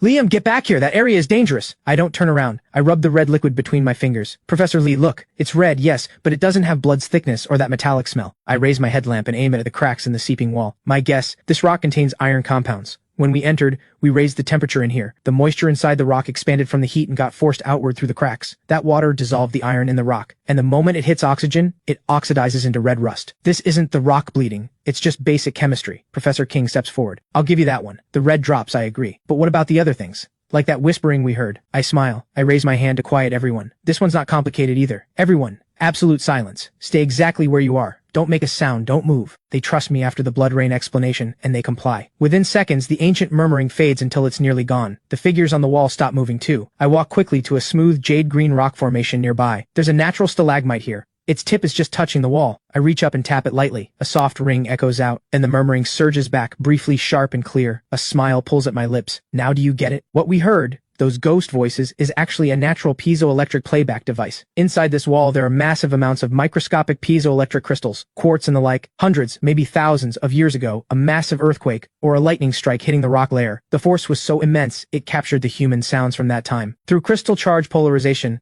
those sounds were encoded into the rock itself. Same basic principle as an old-school record player. I point to the stalagmite beside me. This stalagmite, pressing against the wall, it's the natural needle of the record player. The sound waves we created travel through the air and the ground into the stalagmite. The stalagmite transfers that vibration into the wall, which compresses the piezoelectric crystals inside, generating a tiny electrical current that plays back the sounds recorded all those centuries ago. I spread my hands. It's just that the recording is ancient, so the playback is muffled and distorted, like a tape running out of power. That's why it sounds so eerie at first. This explanation turns what felt like a horror scene into a live science lesson. Even Professor Lee is staring at me, genuinely stunned. The Cultural Relics Bureau experts look at me differently now. Professor King rubs his still aching temples. "What about the ghost shadows?" I give a calm smile. "Professor King, did you notice? The moment we all went still, not only did the sound stop, the shadows stopped moving too." Professor King nods slowly. "That's true. I figured it had something to do with us. I just couldn't figure out exactly how." I point at the shadows on the wall. "Actually, it's straightforward." I pause, then look at Professor Lee. "Professor Lee, slowly raise your right hand." Professor Lee nods and does exactly that, lifting his arm slowly. 2-3 seconds pass, and one of the ghost arms on the wall lifts in the same eerie delayed motion. I smile and point at the glowing river. Those shadows are us, our own reflections. The bioluminescent microorganisms in the river act as a natural glowing screen. The rippling water surface works like hundreds of funhouse mirrors, warping and magnifying the light. I turn and point toward the glittering formations on the cave ceiling. And these mirror-like calcite crystals up on the roof. They take those distorted reflections and beam them precisely onto the walls. The final projection hits the rock face, and you get these shifting, twisting ghost figures. Everyone stares at me with pure wonder. Every bit of fear has transformed into fascination. I glance back at the skull patterns. As for those skulls, they're made up of high-density concentric circles and spirals. If you stare at them too long, your visual system gets tricked into thinking you're moving, but your inner ear is telling your body you're perfectly still. That sensory mismatch is what triggers the dizziness and nausea. Same as motion sickness on a boat. Now that you've stopped looking, you should all be fine, right? Everyone nods. The dizziness is gone, every mystery solved, and now all eyes turn to the coffin hanging in midair. It hangs high above. Climbing the chains is far too dangerous. After a quick emergency discussion,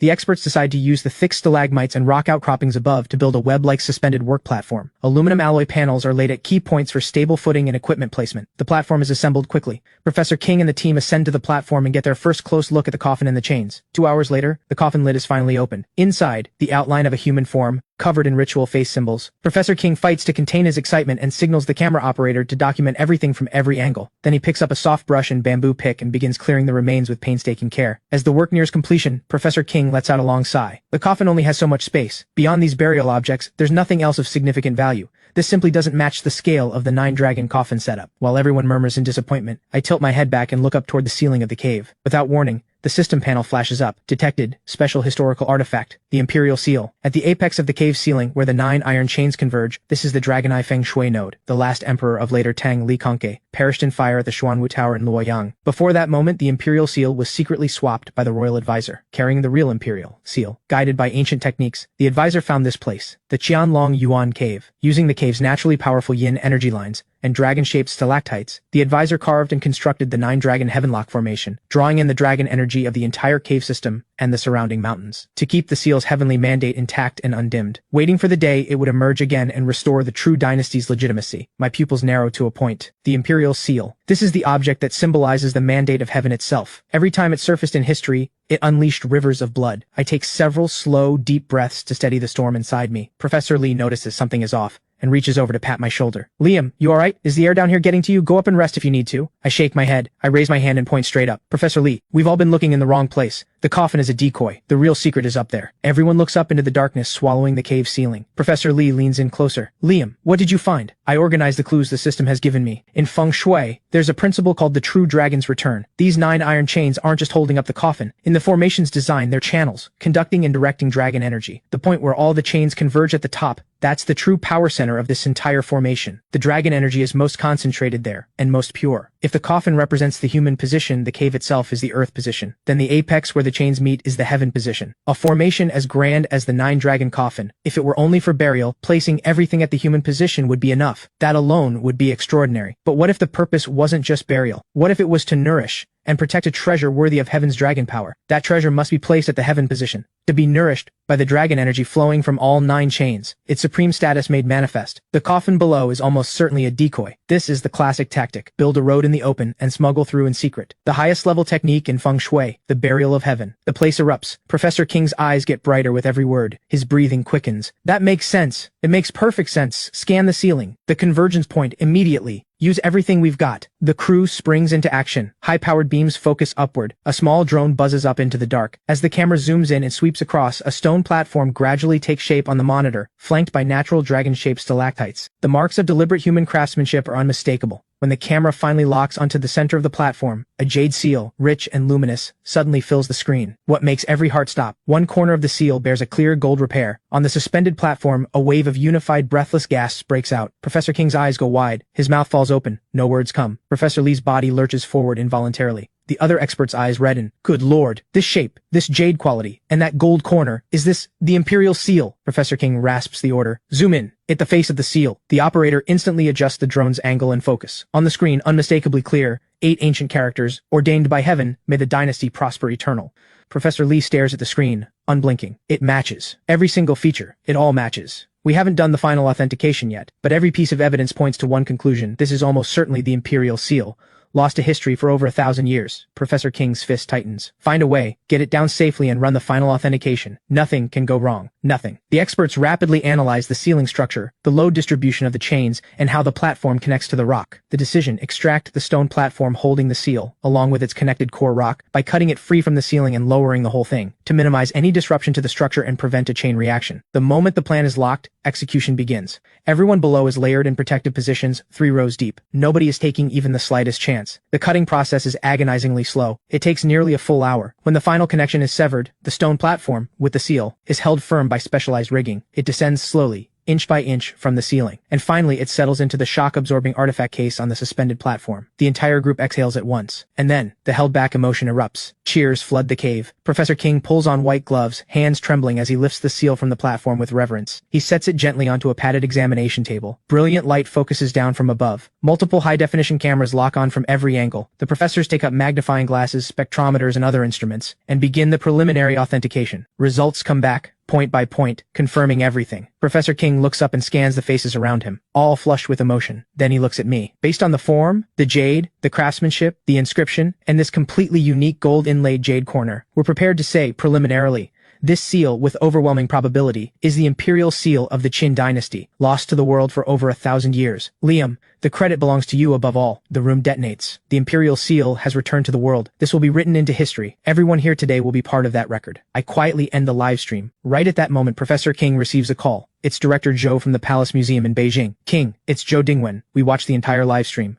On behalf of the Palace Museum, I am ordering you, initiate the highest level cultural artifact protection protocol immediately. Our experts and elite security detail have already departed by charter flight. Until I arrive and take over, you keep the seal personally. It does not leave your sight. Lock down all data. Security at the scene transfers to us. This is an order. Professor King nods firmly. Understood. He places the seal into a specially designed storage case and holds it tight against his chest. The group begins an orderly withdrawal. The lift equipment starts up slow and steady. When I reach the surface, the sight stops me cold. The septic tank pit has been sealed over. Armed tactical officers are stationed on every side, layer upon layer of security. Commissioner Chen walks over with a smile. Liam, we meet again. I scratch my head. Commissioner Chen, good to see you. He greets Professor King, Professor Lee, and the others one by one. The route and security are all set. I'll personally escort you to the City Cultural Relics Bureau. Professor King gives a grateful nod. Thank you. Commissioner Chen surveys the group, then snaps his hand down. Move out. 3 black tactical armored vehicles lead the convoy. At the center, a custom heavy-duty armored transport vehicle. We're escorted by close protection agents and board quickly. The seal case is locked firmly onto the shock-absorbing platform inside the vehicle. On all 4 sides of the transport, 4 assault vehicles packed with tactical officers hold tight formation. Officers grip their weapons, eyes scanning every direction. The outer ring is a wall of police cruisers and military troop carriers.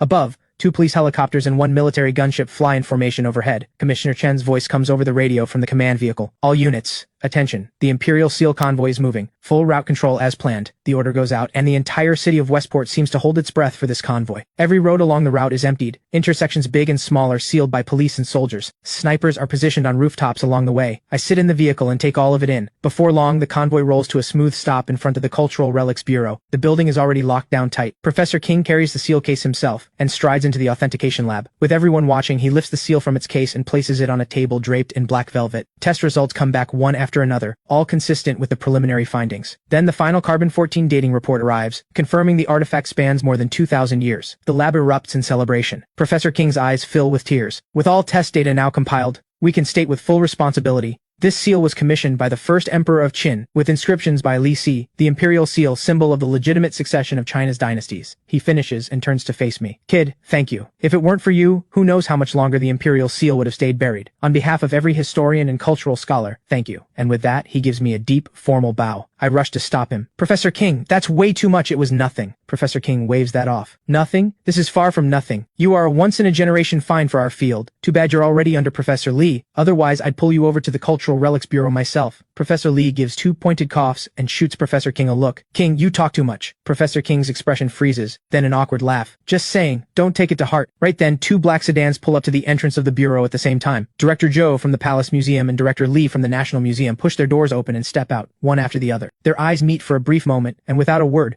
both charge straight into the building. They squeeze through the lab antechamber nearly simultaneously, both still catching their breath. But the moment their eyes land on the seal, both men go completely still. Director Zhou steps forward first, pushing his slipping glasses back up his nose. It's real. Every detail matches the historical records, down to the last mark. Director Lee draws a slow breath and steps up. Ordained by heaven, may the dynasty prosper eternal. This is the true national treasure. A few seconds pass, then both men snap back to reality. Their eyes lock, and the spark ignites immediately. Director Lee goes first. Zhou, the imperial seal is the symbol of China's rightful heritage. It belongs in the National Museum, where the whole world can see our roots and our soul. That is where it belongs. Director Zhou fires back immediately. Research and preservation of imperial seals. Who does it better than the Palace Museum? The Forbidden City is the very symbol of imperial power. The seal returning to the palace is a leaf returning to its root. For the next stretch of time, the two go at each other, faces flushing red, completely oblivious to everyone around them. The experts inside the lab exchange helpless glances. Professor King tries to cut in several times. Each time they both glare him down. With no end in sight, Director Zhou turns to Professor King. King, you found it. Say something fair. We've known each other for years. The palace is the right call, isn't it? Director Lee follows his gaze. King, I respect you. Don't let friendship cloud your judgment. The seal belongs in the National Museum. You know that. Both men stare at Professor King, waiting. Then Professor King surprises everyone and points at me. The seal was found by Liam. The tomb being discovered today has everything to do with him. Everyone here knows that. Director Zhou frowns first. King, all our years together and you're hiding behind a kid? That's not like you. Director Lee nods along. If you don't want to choose, just say so. No need for this. Professor King waves his hand in defeat. I'm serious. Ask anyone else. They'll tell you. Both directors turn to the room. Everyone nods to confirm. The skepticism slowly fades from their faces. Director Zhou clicks his tongue. Impressive kid. After you graduate,